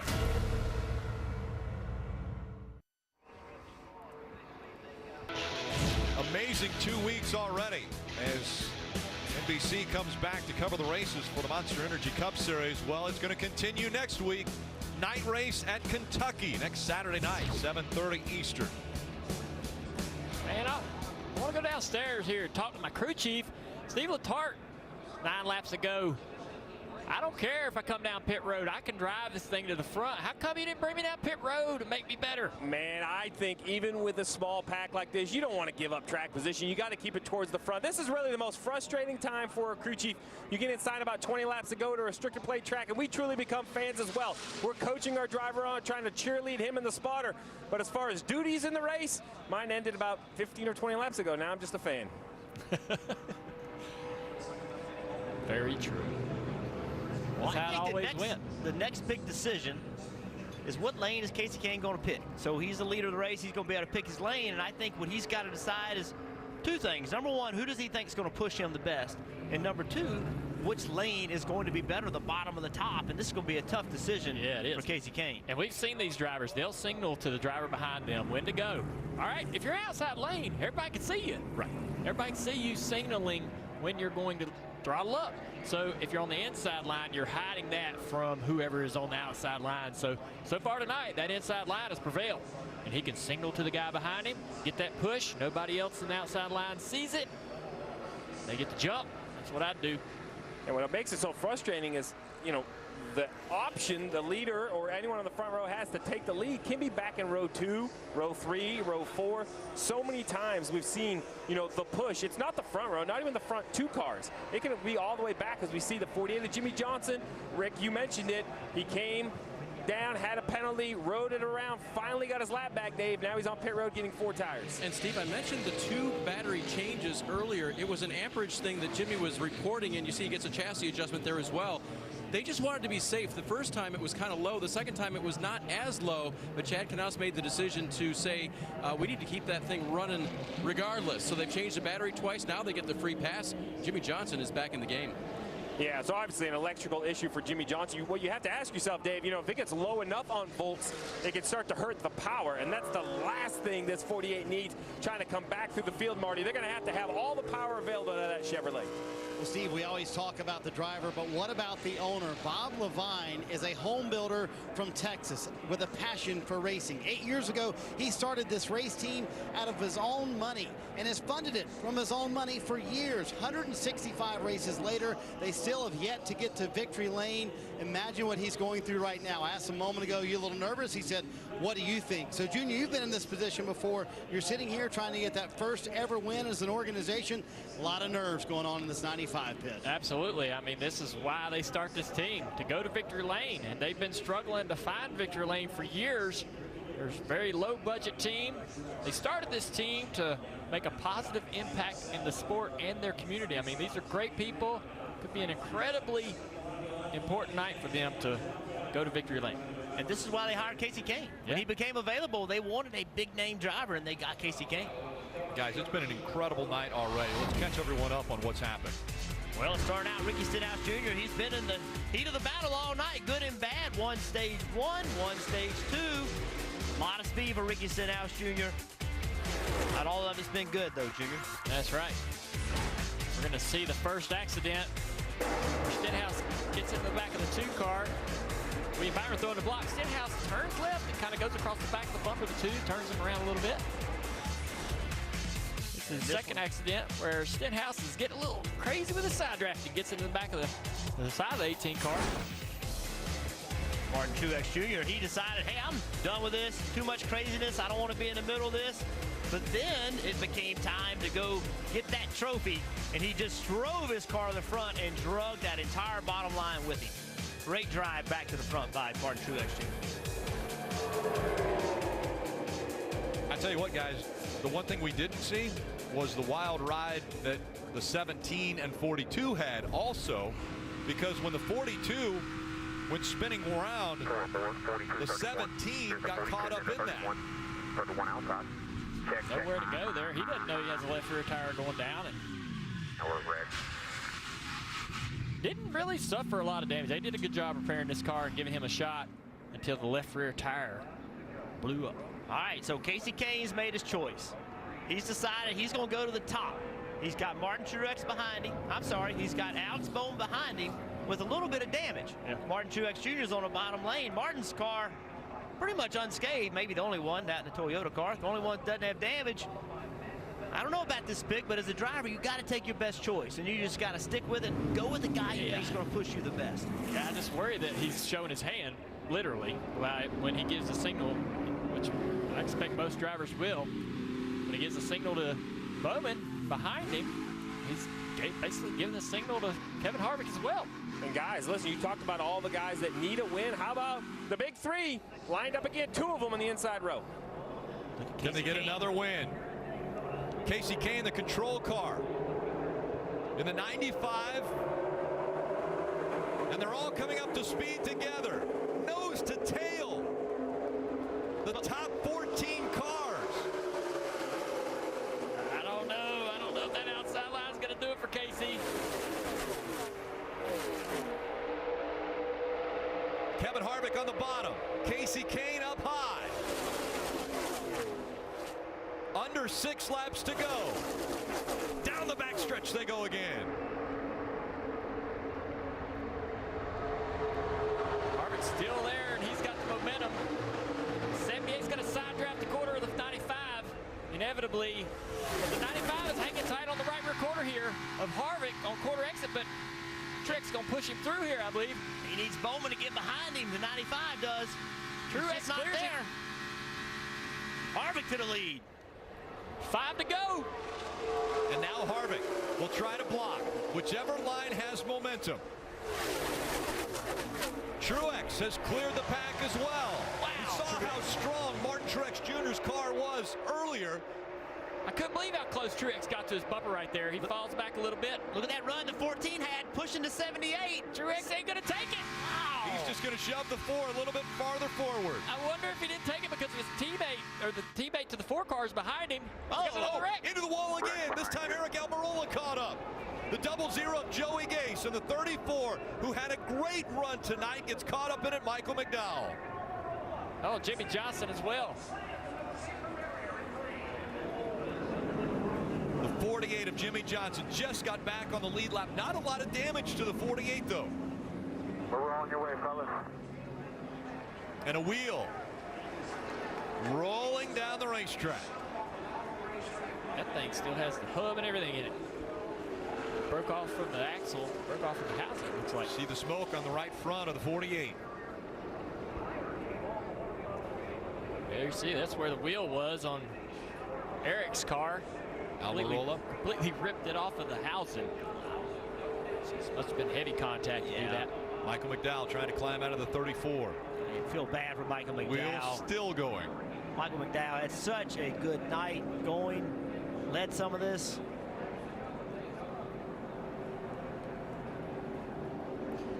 And now the flames from under the hood.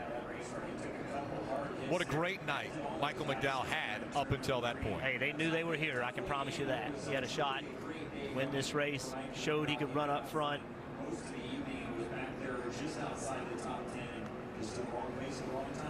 They'll put the fire out under the 34. They'll have to clean up these cars from the grass, which could take some time. I'd be surprised if they don't red flag this race. So yeah, the laps don't keep clipping off. Moving his hand back and forth, like, not that he's hurt, but sometimes, you know, you're holding that wheel and you just need to stretch your hand out a little bit. So here they are, 3 wide, 4 wide. Yeah, the 4 wide just hooked him. Yeah. Just not enough. This track is just not wide enough for 4 wide. At Talladega, you can make it work. It's a little bit wider, but this racetrack is just not as wide as Talladega. Here's another look at it. 00's already hooked. Turned down the corner. Joey Gase, he's just trying to gather it up. Nowhere for those guys to go. Jimmy Johnson's like, oh, I've seen this before. That heavy impact with McDowell sandwiching Eric in the wall. Wow, what a hit. This shears that. The wheel comes off, and then you see the 48 sliding down into the grass. The wheel actually comes back and hits the 10 and rolls over the top of it and then keeps going down the racetrack. That hurts. Look at this. Yeah, see the wheel comes back, runs over the top of the 10 and keeps going. Those hurt. When you're the outside car and the cars just drive you into the wall, those are the ones that, to me, just knock the breath out of you. It just hurts. I mean, it's just, those are painful wrecks. Remember, Eric Almirola broke his back at Kansas when he was involved in a big accident. We saw him climb out of the 10. Again, the 9th caution at Daytona. Only 3 to go here.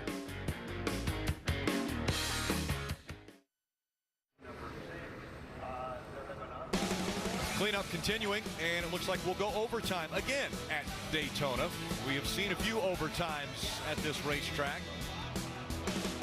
We've seen some incredible battles that have taken place on the racetrack tonight as well. Well, before this caution came out, we saw Martin Truex Jr. with a big run. Look at Clint Boyer. He gets to the 78. That air pushes the 78 back out. Now Martin Truex has a huge run, but he doesn't take it. He doesn't pull up beside the 4 car. He just runs into the back of the 4 to move him forward. It's an interesting decision. Watch what happens. You can see Kevin Harvick's eyes. He's like, what's he going to do? What's he going to do? Truex just stays with them. With that few laps left, that's a tough decision not to make that move. I know. Will that be the decision Martin regrets? That was his shot, maybe. But he's got Clint Boyer behind him, so Clint's not going to help him go past Clint's teammate. So that's a tough situation that Martin was in. Now the situation on the restart, Harvick, I'm sure, is going to want Boyer behind him, pushing him, because those teammates will work together. Marty. Rick, tonight it's the 9 lives of Kevin Harvick. Let's see the wreck early on, Rodney. Then you have the bumper cover and everything. And here you are with overtime about to start, and you're in the lead. Are you as surprised as anyone? Well, it's just how things work at these speedway races. You don't ever know what's going to happen. You just got to keep fighting all weekend long. But, you know, everybody at Stewart Haas Racing built us a great car. I feel like the car is still just as fast as it was at the beginning of the race. And Doug Yates is texting me every 2 seconds trying to tell us what to do here. So would really like to get a restrictor plate win. You know, as a 4 team, we've been fast at all of them for 4.5 years now and hadn't been able to get one. So we're going to try like hell. How do you do things differently on this restart, maybe? Because I know that's been a topic Doug's been texting you about. Well, I don't know. I mean, you just gotta get after it and try to make something happen. That 78 car has been fast. I think everybody knows that. But we got our teammate behind us to push, and hopefully it'll work out. Kevin Harvick, Kelly, has been all over this field tonight, but right now he's in the lead. Yes. Yeah, but he'll be lined up next to the 78 of Martin Truex Jr. Cole Pern is the crew chief. You guys are staring down your first ever restrictor plate race win. What would you like to see out of Martin in this overtime?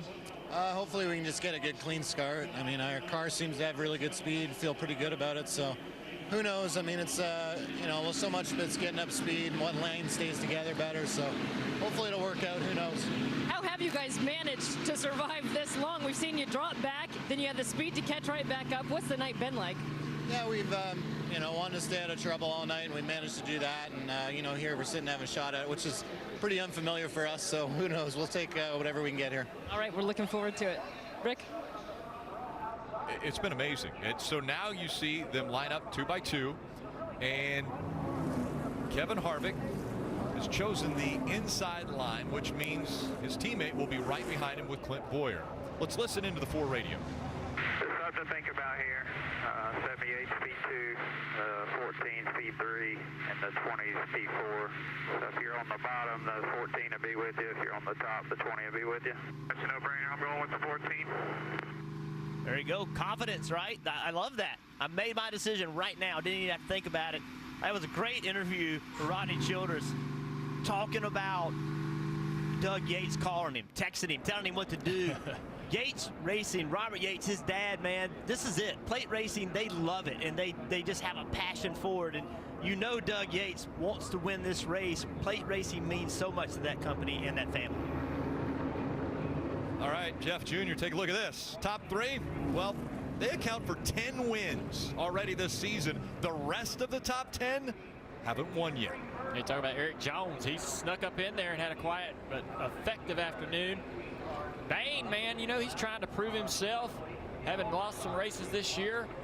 Casey Kane, we talked about him. He gave up that inside line and maybe chose wrongly on that restart. Can he rebound and maybe get his team to victory lane tonight? Yeah, and Alex Bowman, Hendrick Motorsports driver, see Ty Dillon on the bottom of the racetrack, maybe trying to keep fuel to the fuel injection. He's had his fuel issues, so he's moving down pit road here. It's overtime, presented by Credit One Bank. Harvick, Truex, up through the gears.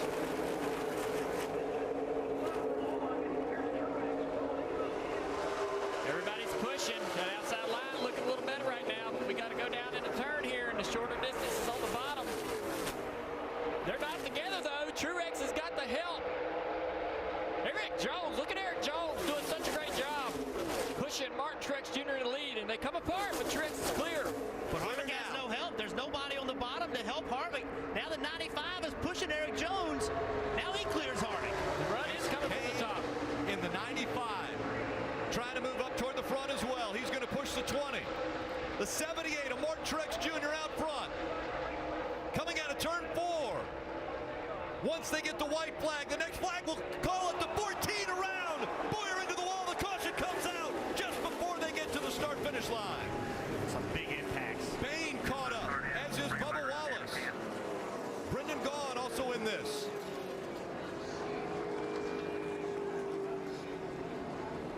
The 48 of Jimmy Johnson, Trevor Bain. A lot of damage to Jimmy Johnson's car. Ross Chastain,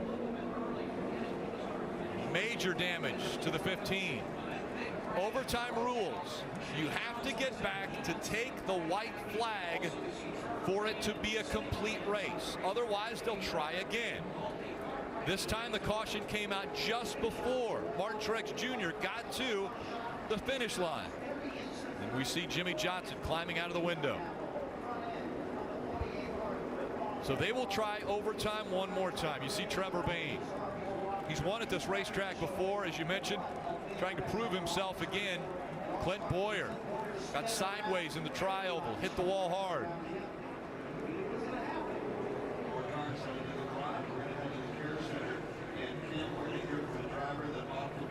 Let's take a look at the replay, get an idea how this all started. There you see Clint Boyer and Bubba Wallace. Clint's on the inside. Bubba's got a little tire rub there, but he's shoving and he just turns, pushing so hard. And Clint was moving around on the front bumper. And it hooked him into the wall. That's just real aggressive bunt drafting. Here's from the 43 roof cam. And he just turned him sideways there, hooked him bad.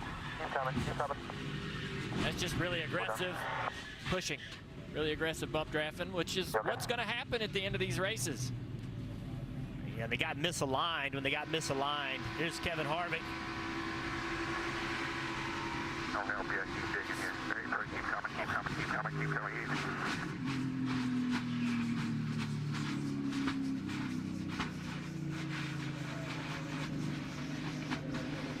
Two cars turned in front of Kevin Harvick. Good to see Clint Boyer able to run. It was a big impact. Yes. Clint hit really hard. Sure did. Harvick acknowledging the crowd as well.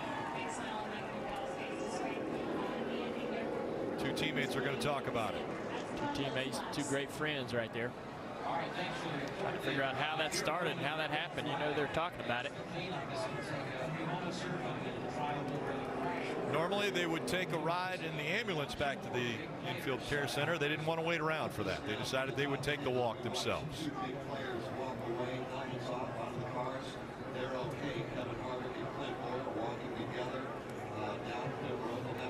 And we're going to have another overtime. Still up front, Truex Jr. and Eric Jones. Now they won't have teammates to help them because they'll be on the front row together. So we watch another replay of this, and Junior, you're right. It's that time of the race. You're going to push, and right there you see Bubba's pushing the 14, and the 14 moved to the left, and when he did, now he's pushing him on the extreme right rear of the bumper, and just like the wreck we saw earlier in the race, it just turns the car directly head on into the wall. And you know, when you're pushing somebody, how you pushing them is so important. You have to have everybody has got to be lined up, and the most effective way is on that right rear, but if you get misaligned just a touch, boom, that's what happens. It just yanks it to the right. Trevor Bayne with a big hit too. Yeah, remember these cars going over 180 miles an hour. Hard impact into the wall. Yeah, guys, you mentioned this is how it starts. The 14 gets turned, big impact. But look at Jimmy Johnson come in. He's at the top of the screen. He hits the wall. Then he's into Clint Boyer, and he starts to turn left. He's going to basically come right at me. We talked about the pit box being in the center of the action. Well, this is another shot for the 48. And at this point, he's just along for the ride. But you see why NASCAR doesn't use these last 3 pit stalls anymore. This is basically pit stall 2. I'm 1 pit stall to his left on the NBC pit box. So you see, you see how close it is. You see now how NASCAR makes the decision what pit stalls are no longer used for pit crews. And people may be wondering why Jimmy Johnson wasn't on the brakes. Well, he was, but when cars get damaged that badly, it rips things apart and the brakes don't work anymore. There's times you just don't have any brakes whatsoever. And you see fluid down. That was on the racetrack as well. So if Jimmy Johnson even was trying to get on the brakes, there was probably fluid down on the track in front of him. Let's get a replay here with the roof of Ricky Stenhouse's car. He's mixed up in this one. He's slowing down. A lot of debris. This car is sliding everywhere, nowhere for him to go. Can't get the car slowed down. You're going very fast. So that's one thing going against you. And plus, you talked about the fluids and debris on the racetrack. You lock up the front tires and drives you right into that wreck. Check this out right here. These guys knew what they were doing. Look what that says. Checkers and records on the back of the record. They knew what was coming, didn't they, Junior? He's working tonight. Haven't got to the checkers yet, but we will. 10th caution, now a red flag as the field, what's left of it, parked on the backstretch.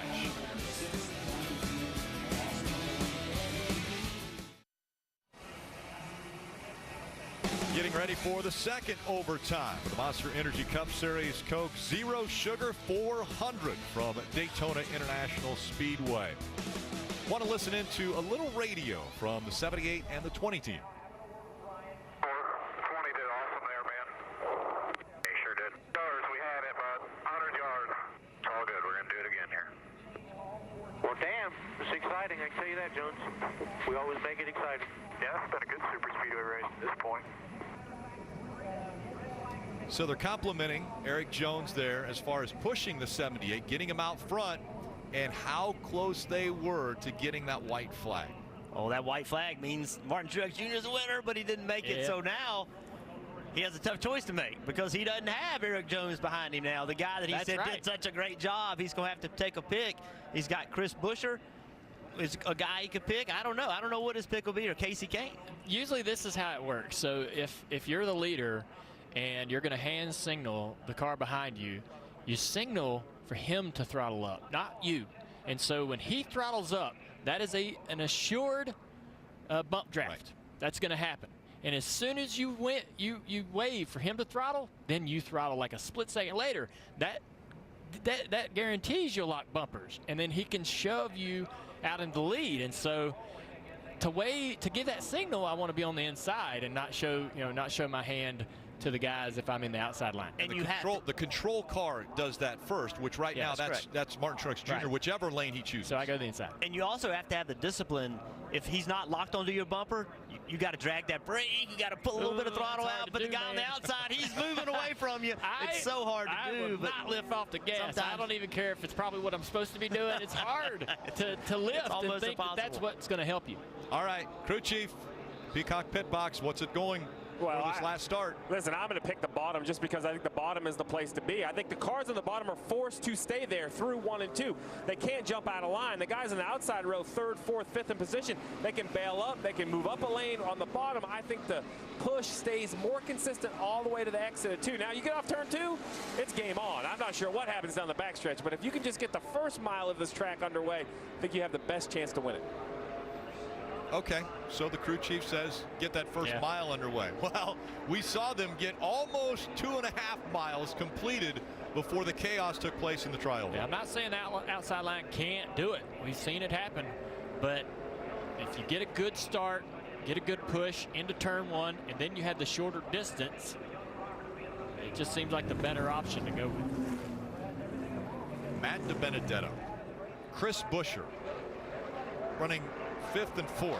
2 names you don't normally see up there.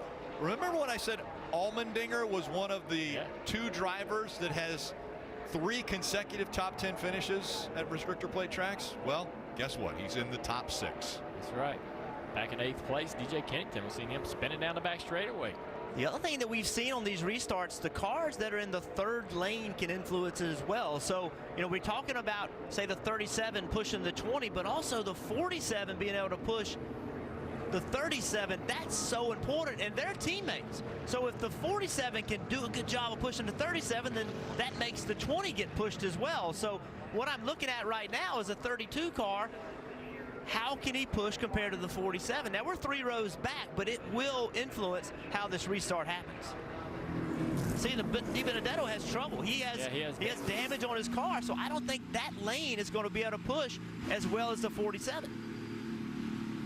Yeah, if they come off of turn 2s and the leaders are still side by side, the outside then becomes probably the more competitive lane. Yellow lights come back on the pace car, meaning they'll go around one more time. If the outside's organized off of turn 2 and they're still side by side with the leader, they definitely have the momentum and the opportunity to clear down the back straightaway. So if Truex can get clear, if Truex is going to get the lead, he's going to have to be clear by the exit of turn 2. All right, listen, I've been paying attention down here, and you had me on the bottom. Now you have me on the top. You guys have had great arguments, but you've had great arguments for both lanes. I'm confused now where I think I want to be. I don't like the top. I'm just saying that if you don't clear the top in 1 and 2, they're going to be a handful down the back straightaway because they'll organize. Hey, Steve, just throwing one thing out at you. The last time Martin Truex Jr. was on pit road was lap 120. That's been 45 laps. No fuel issues, right? I mean, we wouldn't have any issues with running out of fuel? Well, you know, they're only about 5 laps away in theory how far they could go, but seeing how 21 of those laps were into yellow, he probably has basically a half a tank of gas left. I mean, just so many under yellow, so I don't think that's a concern. Now it's going to be all about what the 2 drivers up there have said. The crew chiefs are out of it. Everyone's out of it. Now it's about who gets up the gears and who has the most help. Yeah, I think that's the key, Steve. That's why you know, the last restart, Kevin Harvick picked his teammate and picked the line he wanted, but his teammate couldn't push him. Boyer was not with him in the outside lane. They were all hooked up together, and they went by him because it was a more organized push. And I'm just looking at the 32 car of DiBenedetto. It just looks like it's damaged to me. The front of the car looks damaged. The 47 car looks clean in the front. So I just think that outside lane may have better pushers. I like the racetrack on the bottom, but I like the lane on the outside. Well, Jeff, yesterday we saw the pass come from the 2nd row, coming out of turn 4. With this fewer cars, does that dynamic change? Oh, I think it changes. I think it changes a great deal because when you get to the 4th and 5th row, you have cars that are destroyed. You don't have fenders on some of them.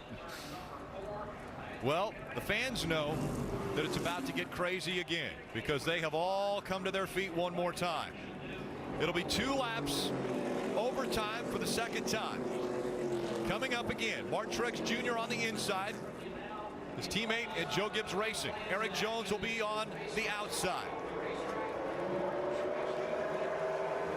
Eric Jones is still tight. He's still there on the quarter panel, but there's a big gap between him and Chris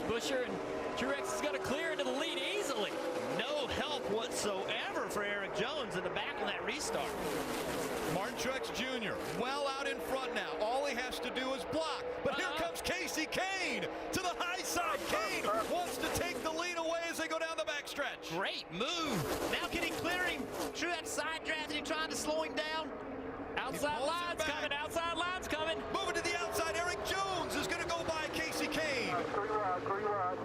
Eric Jones, Mark Truex Jr. side by side for the lead. Outside line looks more organized. Only 2 cars really down on the inside. Coming back to the white flag. If they get it, the race is official.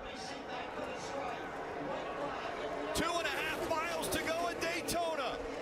With only 2 cars down there, Truex is going to have to side draft so much. He's not going to get a lot of help from Casey Kane. Look at this outside lane. 47's pushing to 37. That's going to get him to the 20 possibly. Here it comes. Here comes the outside lane to the 20. Down the backstretch they go. Eric Jones in the 20. He's in front. He got a big push from the 37 of Buescher. Here comes the 78 once again. Jones has never won in the Monster Energy Cup Series. Easily blocked the that. 78 of Mark Truex Jr. has never won on a restrictor plate track. Coming to the tri-oval for the final time, Eric Jones has won at Daytona.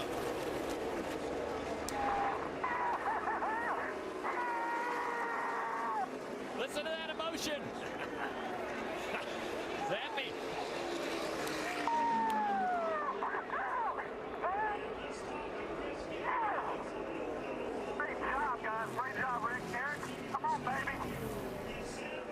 Oh, you know he's happy. That outside line got organized, and he came up and just gave him a shot and pushed him past Martin Truex Jr. Career-defining night for that kid. His first win in Daytona. And how emotional Eric Jones has to be. His first ever Cup Series win. His dad's not with him. He lost his dad 2 years ago. To get to race, Eric Jones's dad sold his Corvette, his prized possession, so that Eric Jones could race. Well, Eric Jones, after making it to the Cup Series, bought that Corvette back. And now he gets to celebrate at Daytona, the biggest racetrack NASCAR goes to. And you saw the smile on Joe Gibbs' face. Joe's been very public in saying how bad he felt for Eric Jones because they've been running good and things just haven't worked out. And he kept saying, man, he's doing a good job not getting the finishes. So tonight was a night where they avoided trouble, did what he needed to do at the end, and got the win. This moment presented by Sunoco, fueling victories all season long and fueling the biggest victory in Eric Jones's life.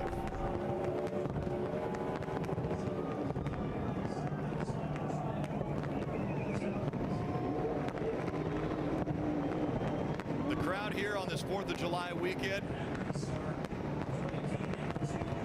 they were able to see some incredible racing. The Xfinity Series last night, and now Eric Jones getting his first career win in the Monster Energy Cup Series. Teammates with Martin Truex Jr. last year. We wondered what this move to Joe Gibbs Racing was going to do for Eric. Expected big things for him this year, and realizing his potential tonight.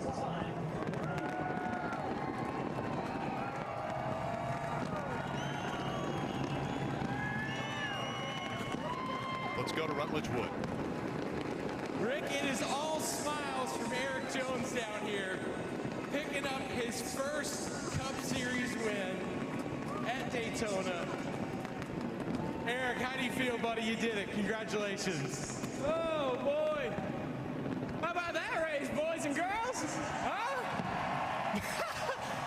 That was something else, man. I thought we were out of it, and then all of a sudden we're right back in it and take the lead and ran away. But wow, what an awesome race. BuyToyota.com on here, and my first Cup win, my first win at Daytona, my first Super Speedway win. What an awesome day, man. It's I'm out of breath. Too much smoke in the car from that burnout. I can barely breathe, but what an awesome finish. Eric, the years of hard work, you came down, you got that checkered flag, all these fans on their feet. What do you want to say to them? Thank you. Thank you so much. It was a lot of hard work to be here, man. I was thinking about I was thinking about my mom and dad right after the checker. My mom stayed home from this one. She's going to miss my first Cup win, so hi, Mom. And my dad, man, he would have been so proud of the work we did to get here. It's just an awesome day for us. Congratulations, buddy. Thank you. That's Eric Jones, your first-time winner tonight, Rick. Said he was out of breath, but he's able to run to get the checkered flag. The 22-year-old from Byron, Michigan, Eric Jones, wins on the biggest stage at Daytona.